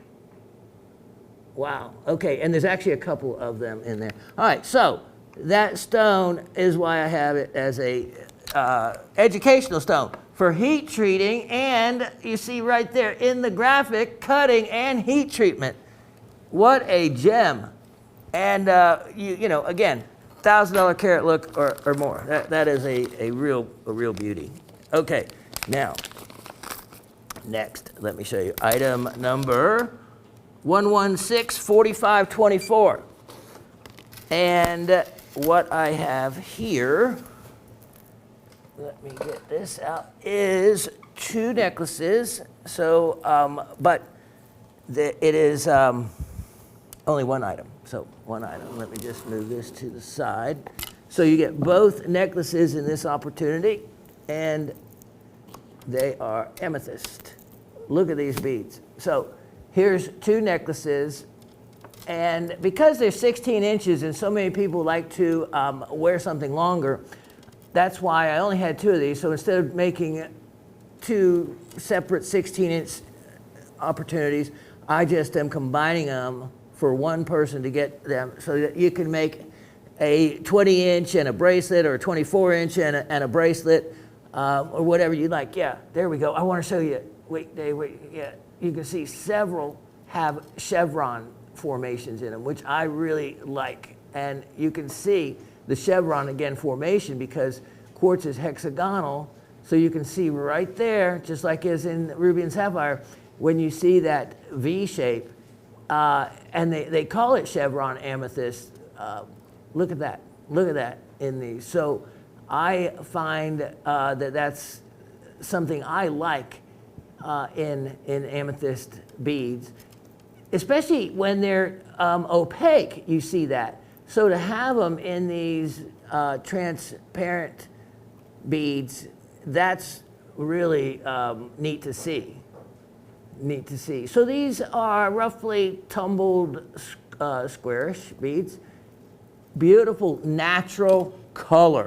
That's the other thing in this world, is let's try to keep as many things natural as we can. Now that they are lab creating diamonds, where you're going to be able to walk on them like grains of sand on a beach. If you've got the money, you can buy your own either chemical vapor deposition method or HTHP, high temperature, high pressure. You get your own oven and go to diamond making. It'll be just about that easy one day if you're willing to pay for the electric bill. And let me tell you this, there is nothing green about lab created diamonds. So let me just ruin the persona image that they'd like to tell you. For the most part, yeah, you don't maybe be big trucks and diesel and all these other things that earth mine diamonds come from, but the amount of electricity it takes to run these different methods, either one, is tremendous. Is tremendous. So how is that electricity made? Unless the electricity is brought via solar or wind powered, which if you actually look at wind powered energy, Have you ever seen a wind farm? Have you ever? I have, in southern Spain, that extended for miles. It was a huge wind farm coming with the winds that came off of North Africa. And I looked at the amount of metal it took to make these things and the type of metal used and the type of mining it took to bring that metal. If you calculated that in, and people have, into wind power generation and what it keeps to keep those blades turning, they have to be trimmed exactly evenly, and there's so much to that.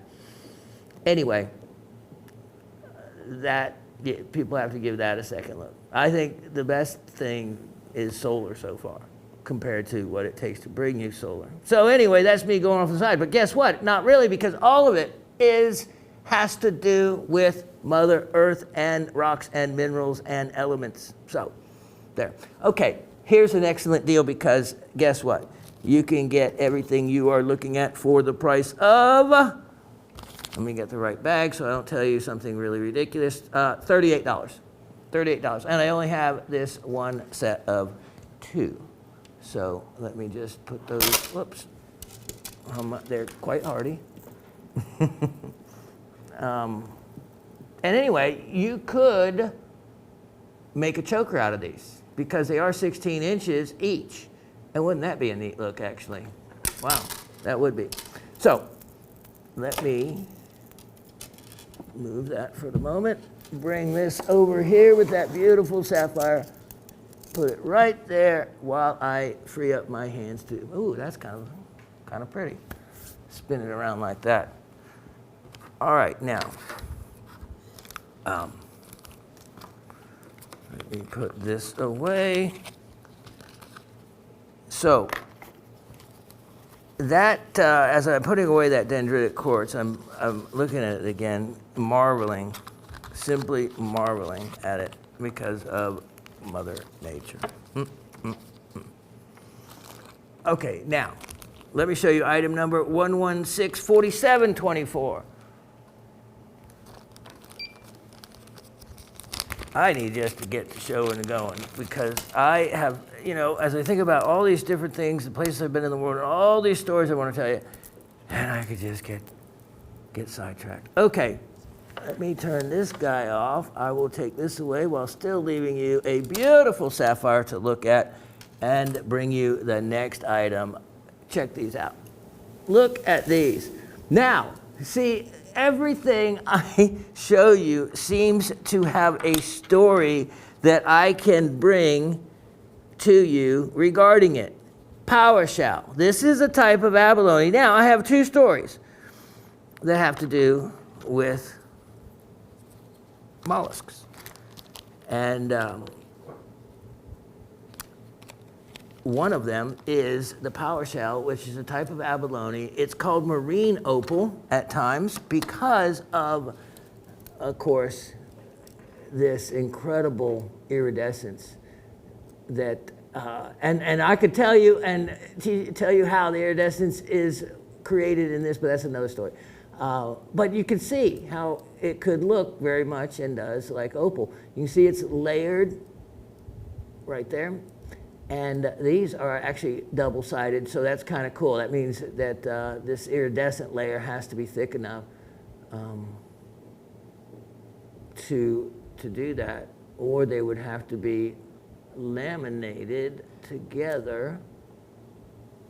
Look at that. Look at the middle of that. Boy, if that doesn't look like opal from the side, that's really quite something. So the shell thick enough, or the right thickness, to where it has that play of color on either side. So in New Zealand, this is a big thing to the culture in New Zealand, and it's a type of abalone and a food source. But at the native people, the Maoris, so that's why it's given a PowerShell, a native inhabitant name. I only have this set of 2, so 2 strands again, 2 16-inch strands, And for both strands, and I only have the one offering, and it's only going to be $24 for both. $24 for both strands. That's a really good deal. They're on fishing line, which is all you really need to have them on. So they're really easy to string yourself. You can put something in between them. You can hang something off. You can make them longer. Or you can do a choker out of them. So I will put those right here for the moment. And boy, they look great on, against white. Oh, yeah, the other thing I need to mention. One is oval and the other is rectangular. So you can mix every other one. You can do them as a choker. You can just have a lot of fun. Design your own necklace with the two different shapes. Glad I mentioned that. Okay, now what I have next is going to be a great demonstration of some amazing items, amazing beads, and these are all going to be, let me see, the same price. I have 3 separate beads, so instead of doing them one item number, I did these with 3 different item numbers so you can actually pick the necklace you like. Let's look at 1165324 first. This is some amazing labradorite. Now you can buy more than one strand. Each strand is 16 inches. So maybe you want to buy more than one, or maybe you just want to buy one. So let me see, get 2 necklaces out. Let's show them on 2 necks out. Here is, look at these. Now, these are 9.5 to 10 millimeters, so just slightly variance in width. They are stunning. This necklace, you can see how translucent to transparent. Look at these beads. So because of labradorescence forms lamellarly, in other words, in layers. So when you have a round bead, you're going to get the, look at that, iridescence forming at different points in the bead than you would in something that was flat. Look at that. Look at that. Look at that. So on that side, you have that coloring, and then on that, this. Every one of these beads has color from one angle or another, and it's just turning it the right way to find it. But that's what makes a strand of beads so beautiful, is that no matter what, at any point or time, you have labradorescence reflected out of, so many of them. And look at that. You could even create a super necklace by getting a couple of them and then high grading them, use some for a bracelet, but take the best, let's say all the purple ones, and put them in the middle of one of the necklaces. Would be one creative way to, if you had 2 necklaces to work with. And the lesser ones, which are very few, but put in a bracelet. Just the thought of different ways to work with a couple of strands. So here, these are a quality of way above what you would normally expect to find in Madagascan labradorite. And again, like I said, they all have color. Look at that. It just is depending on the angle viewed and the direction that the light comes from as well. Look at those. Look at those. So look at that one. Look at all the light points in the one bead. Wow. All right, so that one, only $68. Only $68, and wow, what a necklace. Okay, so let me set that one there. Let me use the third hand that I wished I had.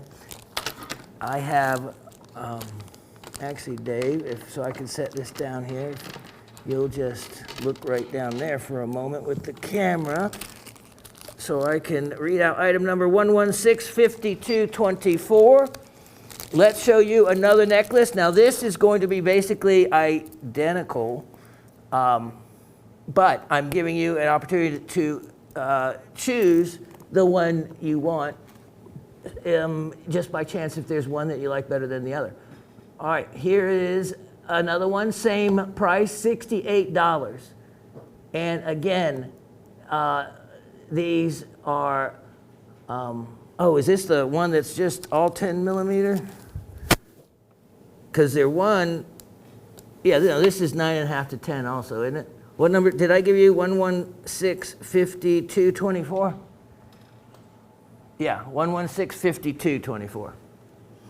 So these are the same, 9.5 to 10s. Look at these. I mean, whew. Look at the purples, which of course is the rarest. Look at the colors. It's almost like they have a light bulb on the inside of them. Amazing, amazing. Again, $68, same price. So if you get two of them, if you want to work with two, these are big beads. When they beads start going up in size, the amount of material needed or wasted in making a bead is a lot. So the price goes up the bigger, just like a sphere. Look at that. Those are really beautiful. Only $68. Now, this last strand, every one of these is 10 millimeters. It's still the same price. It's item number 1165424. But there is enough difference in weight and in the evenness of the size that, again, I have done these separately for you. So these are straight 10 millimeters in size. The necklace you're looking at right now. And so you may actually see or notice that. I actually did, and that's why I measured all of them to see that. Now, look, they are same price, the $68. There's a little bit more carat weight. But again, same, really fine quality. And I love labradorite. Of course, I love, remember, optical stones with any kind of optical properties. Of course, labradorescence is, would certainly be in that category.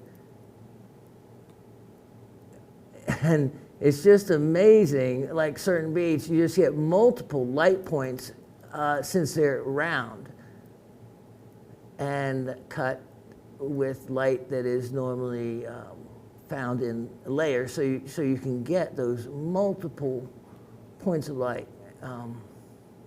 And then let me just show you against a white background. Let me leave these. How am I going to do that? I'm that clever.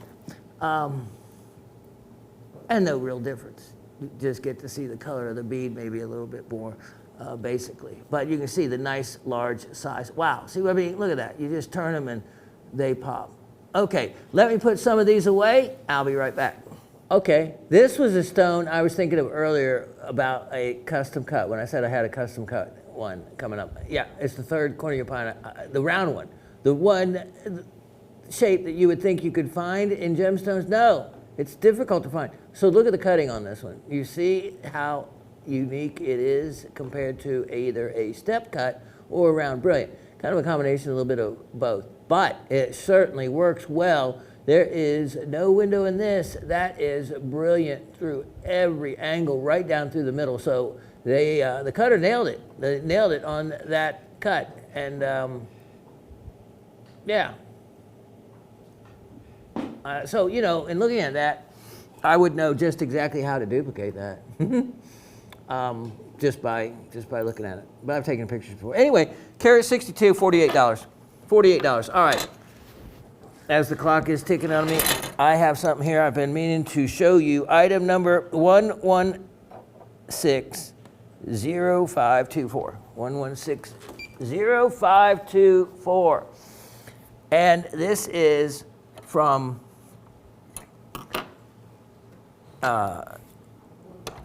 India, Mumbai, the business district, which is, of course, the very desirable district for a item to be from, is the Malad Quarry. And because it's closed. The quarry close to the city got overrun by inhabitants and was dangerous, and no longer, I mean from in the 90s, was the end of it. Look at this specimen. This is stunning because out of the quarry that so many stillbites and whatnot was found in came this amazing piece of just quartz. So that's something that I hadn't actually seen. What a lovely piece of quartz. Now, you see the celadonite and granardite, well, that will be on the back. You have, of course, your basalt, and then the green is your celadonite, which you can see along there. And then the granardite is this layer of white right here. So you see this layer of white in this case is often a layer of granardite that's put down. You can also see granardite in these other little vugs.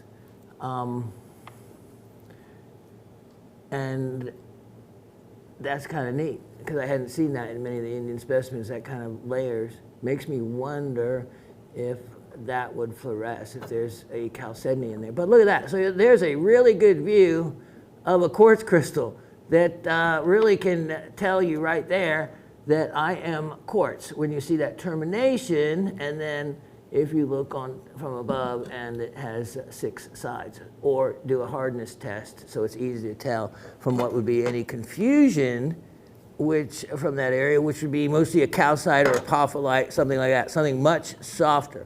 Anyway, this, if you're a quartz collector, wow, what an unusual place. And look how large that is. That's cabinet size, cabinet quality.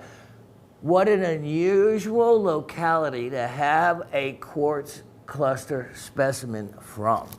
I can tell you that. Of all the areas of quartz, that is not where you would expect a large quartz crystal to come from. Out of, hundreds and hundreds, you've seen how much I have by way of zeolites, with specimens from India. The zeolites, they may have a little area of quartz on the specimen, something like that. Or none at all, mostly none at all. So, out of all the shipment I got in that big, I've told you the story, like 10 or 12 of us big mineral dealers went in. And I'm talking about one of those huge container shipments. And the whole deal, from putting it together, took really a year by the time the ship, it was sent by sea freight, they call it. So it's the cheapest way to do tonnage, and that's what we were talking about. So anyway, it made it affordable to ship a piece of quartz like this and invest in a piece of quartz. And why I am going to offer that entire piece of quartz you are looking at from a unique and rare locality for only $68. $68. Look at that. And that, look at the color. Look how fine of a color that is. That's stunning. Stunning opportunity for someone. Item number 1159324. Let me show you. Let me sit it right here for the moment while I remove this, and then take this, bring this over. Okay, look at this. So in a suspension box. Very cool, huh? All right, look at the quality of this. Pink Brazilian bicolor. You say, where's the bicolor? In one of the most unusual places you could imagine. Look at that. Well, isn't that neat? A perfect green crystal within it. Look at that. That's facet grade, some wonderful pink tourmaline with a green center or a green cap, if you look at it from this way. Just a really neat trillion shape to the crystal, and a wonderful color. So let's sit it right there because it sits like that, and quite quite attractive. How about this? Only $38. Yep, only $38 for that guy. And let me notate that. That's an opportunity. Okay, let me show you. Oh, what have I have here? Oh, yes. 115.95.24. Hold on, let's see. Yeah, no, hold on that number. Let me show something else here.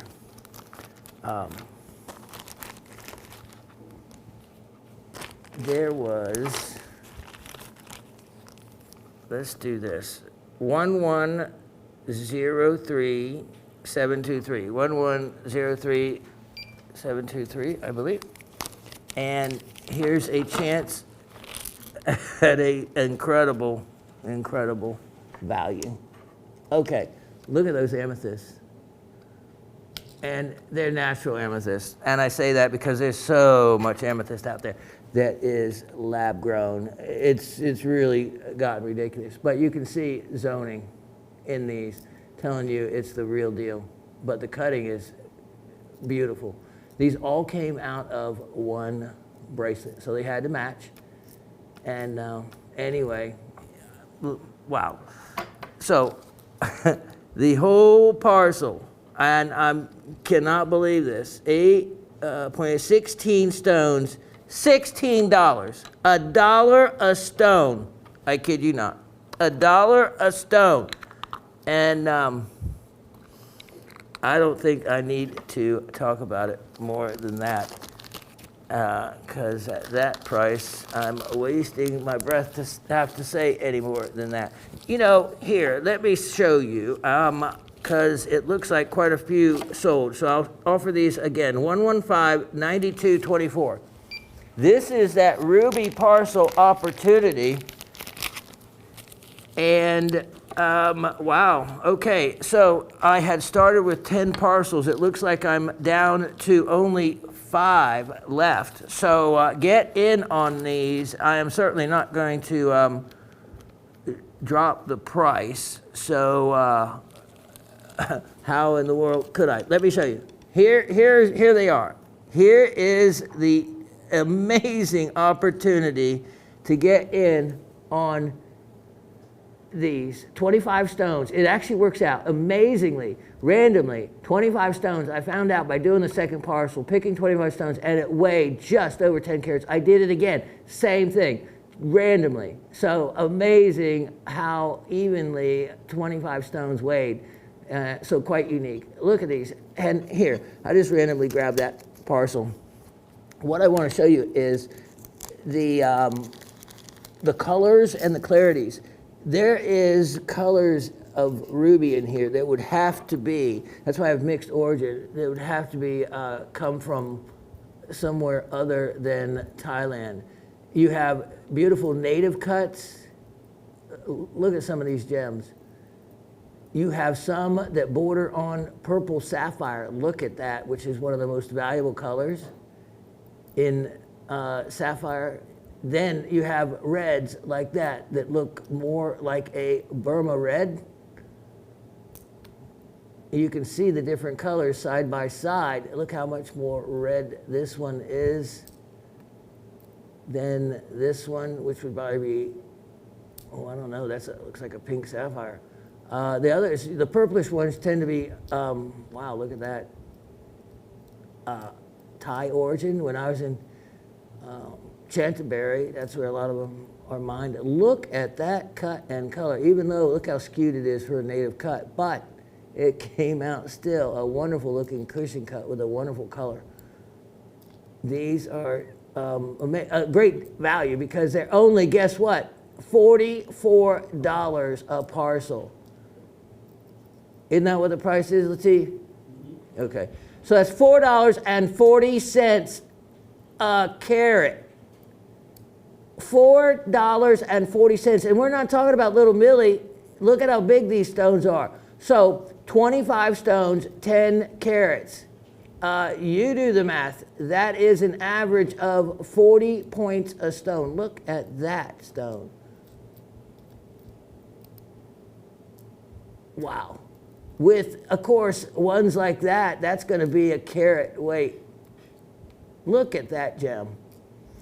I mean, that one stone I just showed you, a $44 stone. So here's another parcel, and just looking down through it, look at those. Look at those stones. Look at how purple that is. I mean, that's some purple sapphire, more valuable than a purplish. Look at that. That looks like a Burma ruby. Look at the difference. See what I'm talking about? That is amazing parcel. So there's only 5 left.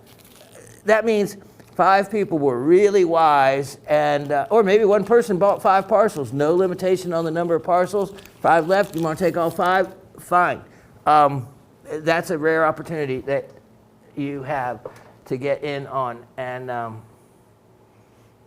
I would think that you would. Now, let me show you. Here is. I see. Wow. There's that. And I am looking for.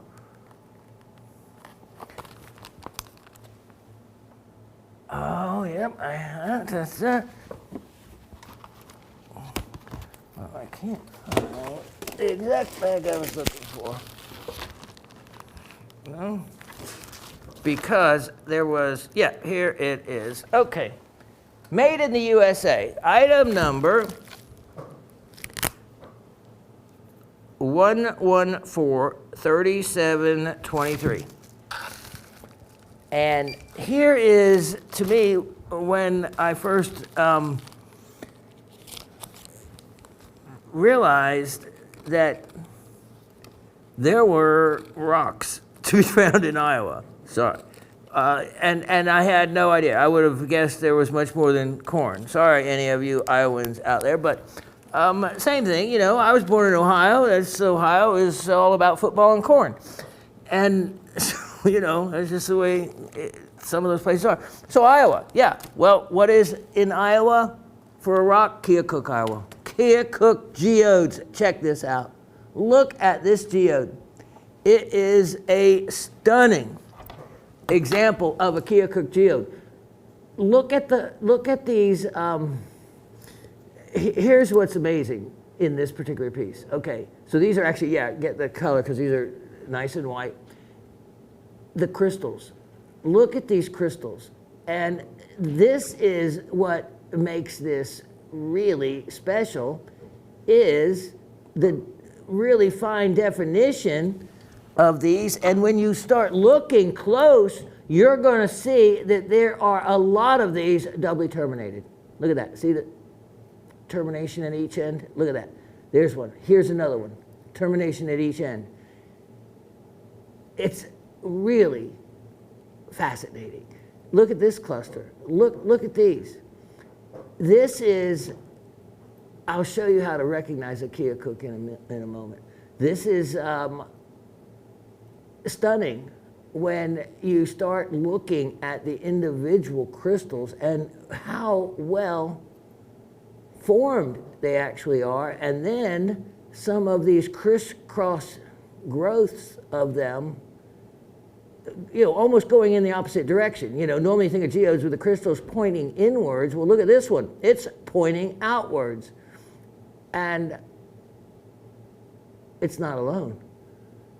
There are quite a few. Look at this, another doubly terminated one. And then as we come around to this other side, you can see that, look at that. And then way back in there, look at that. A completely different type of form of smaller crystals, but chandelier type look. Look at how deep that goes back there. Look at the light reflecting off of them. I mean, that's what you have to look at and appreciate when you see these things, not just the first glance. It's the close-up look, and then look at how they change. And then also what I found were that some of these have a phantom center, a milky white phantom center. And you can discover those by backlighting them. All right, now let's look at the outside of it. And this is how you tell. The Keokuk geodes will have this botryoidal type of formation, and there'll be normally this whitish type of color, this whitish cream color, and with these cauliflower, well, that's a good description, kind of a cauliflower type lumpy look to them. This one's kind of neat because the way it formed flat on the bottom makes for a beautiful, beautiful display piece. Wow, look at that. Wonderful. And from made in the USA. I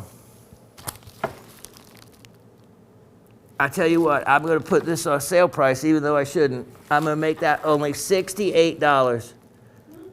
Yeah, I know. As Latif, he should be my chief financial officer. I might make something then.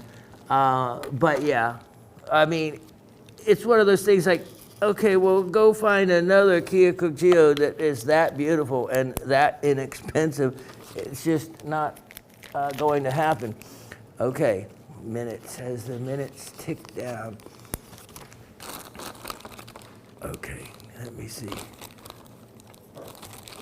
I have for you. Now, it seems that one of these days I'm going to show you those big trilobites again, or if anybody wants them, let me know and I'll feature them specifically for you, because they take a little effort to show, but I'll be more than happy to. Just let me know. Those big pair of trilobites behind me, and they're fun to actually showcase, and I haven't done it in a while. Okay, let me show you this. This I can't believe. Item 1135823. 1135823. Now, if this is where I talked about when I had all my gem tubes, and knowing that I probably would never get around to setting something like these, it was always fun to look in my collection and have a set of them. Look of unusual cuts like this. And they're all genuine natural stones. And for me to be able to hand cut them shaped like that, oh, impossible to ever take. Especially when you're gonna hear the amount of money I'm gonna spend. Look at the quality of that. Look at that color red in that garnet. I love it. And the pair of those. The blue topaz, the amethyst, and the citrines. A wonderful, wonderful, unusual set. These came out of one piece of jewelry, obviously. And here's the thing. I am offering all of these for only, and Latif is going to like freak out because he can't, there's 9 stones, $21. Latif, you and I couldn't cut one of those in that shape for $21. It would not even be getting to.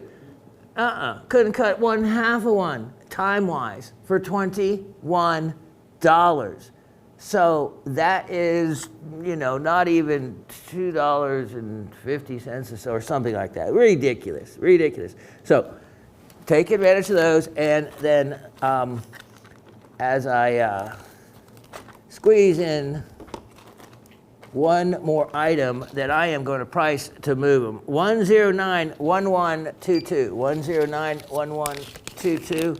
And let's see what we get for our money on this. Here we go. We open up my homemade parcel, and what do we find? Look at those. Wow. Yeah, okay. These will be the last item of the show. Good item to end on, especially. Look at the quality. Look at the color. These were, again, out of one item, and it's getting hard to find natural amethyst, especially the quality it would take to cut. Could you imagine the crystal, the crystals it would take, or the rough, which are usually forming the crystals, to cut this many matched color stones if you were trying to start from scratch? Look at how beautiful they are. And to be of natural color, that's just something that is getting so hard to find with all the lab grown this, lab grown that. And believe me, the market is loaded with lab grown amethyst. Those would be cleaner if they were all wiped down and not so greasy. But anyway, how about this? 8.20 carat, and let's just do the ridiculous. 11 stones, and if I add that and subtract that and do that, then I come out losing money. But that's how we roll around here. $16. $16. What is that? About $1.50 a carat. $16. And with that, I'll be back with trivia. It is that time. Time for trivia. Hopefully everybody paid attention, and the trivia is just something fun. Something, well, you see I give away cool, neat stuff it's worth messing with, but not enough of you are participating if you want in on a high chance percentage of winning. And I don't know, it's just fun to get something free, isn't it? Okay, let me see. Brad, let me know that you got your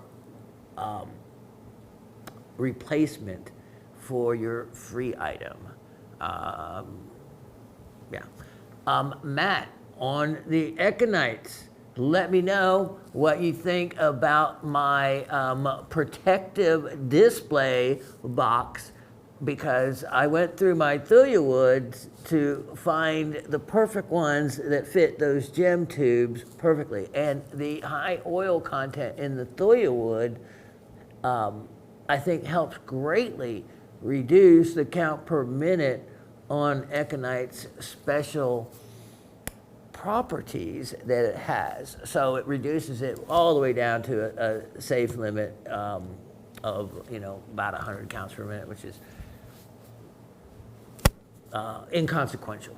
There is most shark's tooth, fossilized shark's tooth, have a higher reading than that. So I thought it was really neat how effective it works, and what a beautiful display it actually made with the gem tube. So anyway, let me know about those. Let me think if there was any other business I wanted to talk about. Oh, yeah, Miss Gabby, I got the other part of your message, so yes, I will look forward to pictures you send from what you mentioned.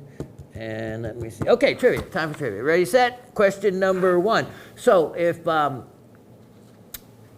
just spelling doesn't matter, so just spell the best you can of anything, and just answer to the best, of whatever knowledge you have.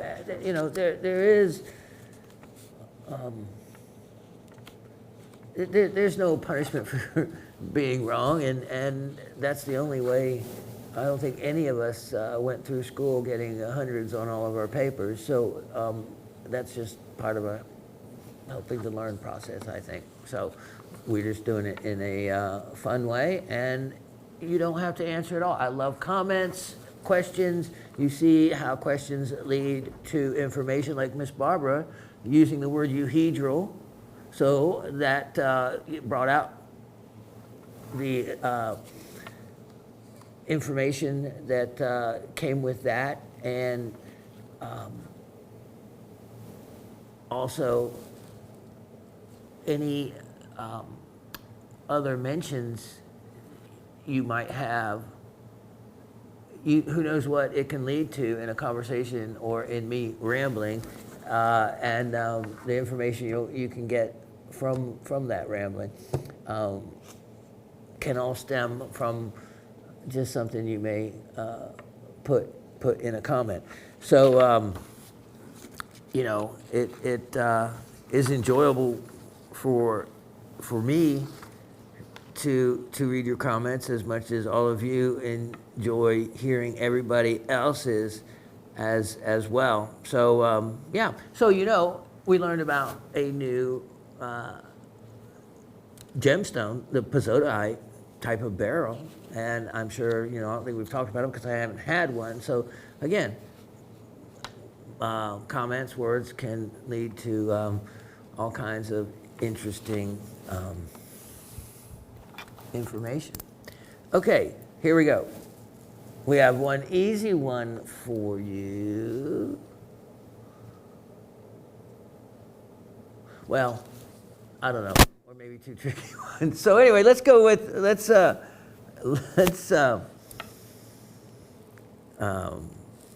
my mind just is constantly turning the wheels of learning, I guess. And yeah, all right.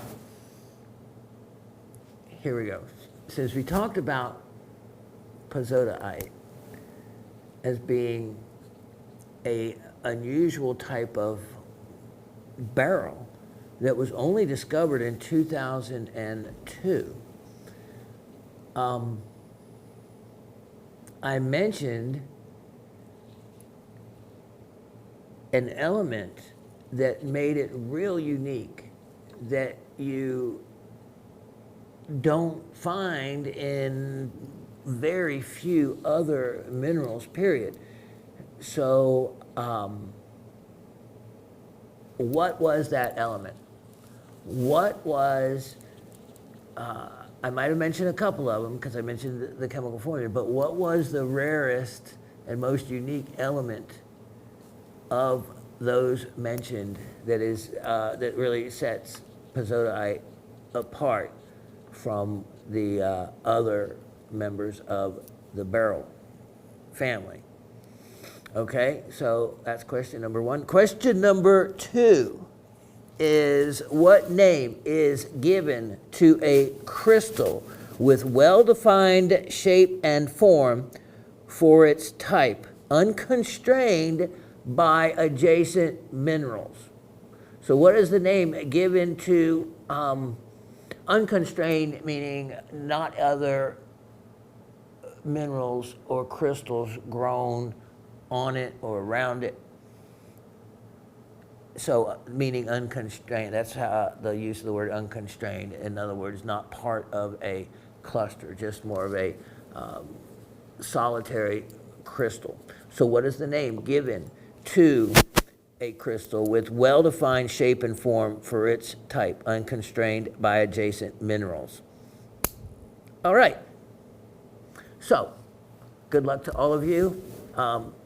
Happy leap year once again, and I will look forward to all of you next week. And don't forget things like this. I remember this being $68 because it was just really expensive. That something like that, Mumbai, Indian quartz from a quartz like that, a piece of quartz. So really collectible, believe me. Out of all those I got in the shipment, that was the only one that was only just quartz. There wasn't even another small piece of quartz or a piece of quartz as part of a zeolite.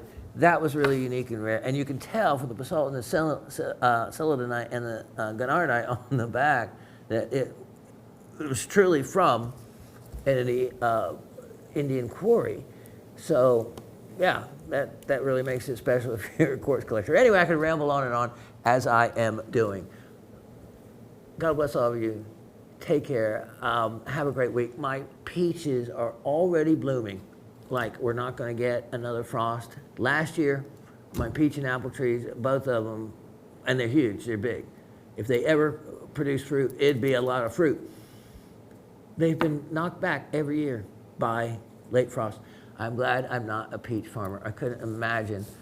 I guess those were peaches in South Georgia. But this is early. It could freeze down in South Georgia still, too. Anyway, I think about that because it is already springing here well before it should be. But I'm not ready for hot weather no matter what time of year it is. I did get out and pressure washed my driveway so the HOA wouldn't gripe at me anymore, and had a lot of fun because that is one of those chores that is instant gratification of the job you're doing. Pressure washing. I mean, it's dirty and then it's clean and it's like, wow, instant, you get an instant response on your efforts. So, and it's a lot of fun to play with as a guy when you have, you know, a motor going behind you and water spraying in front of you.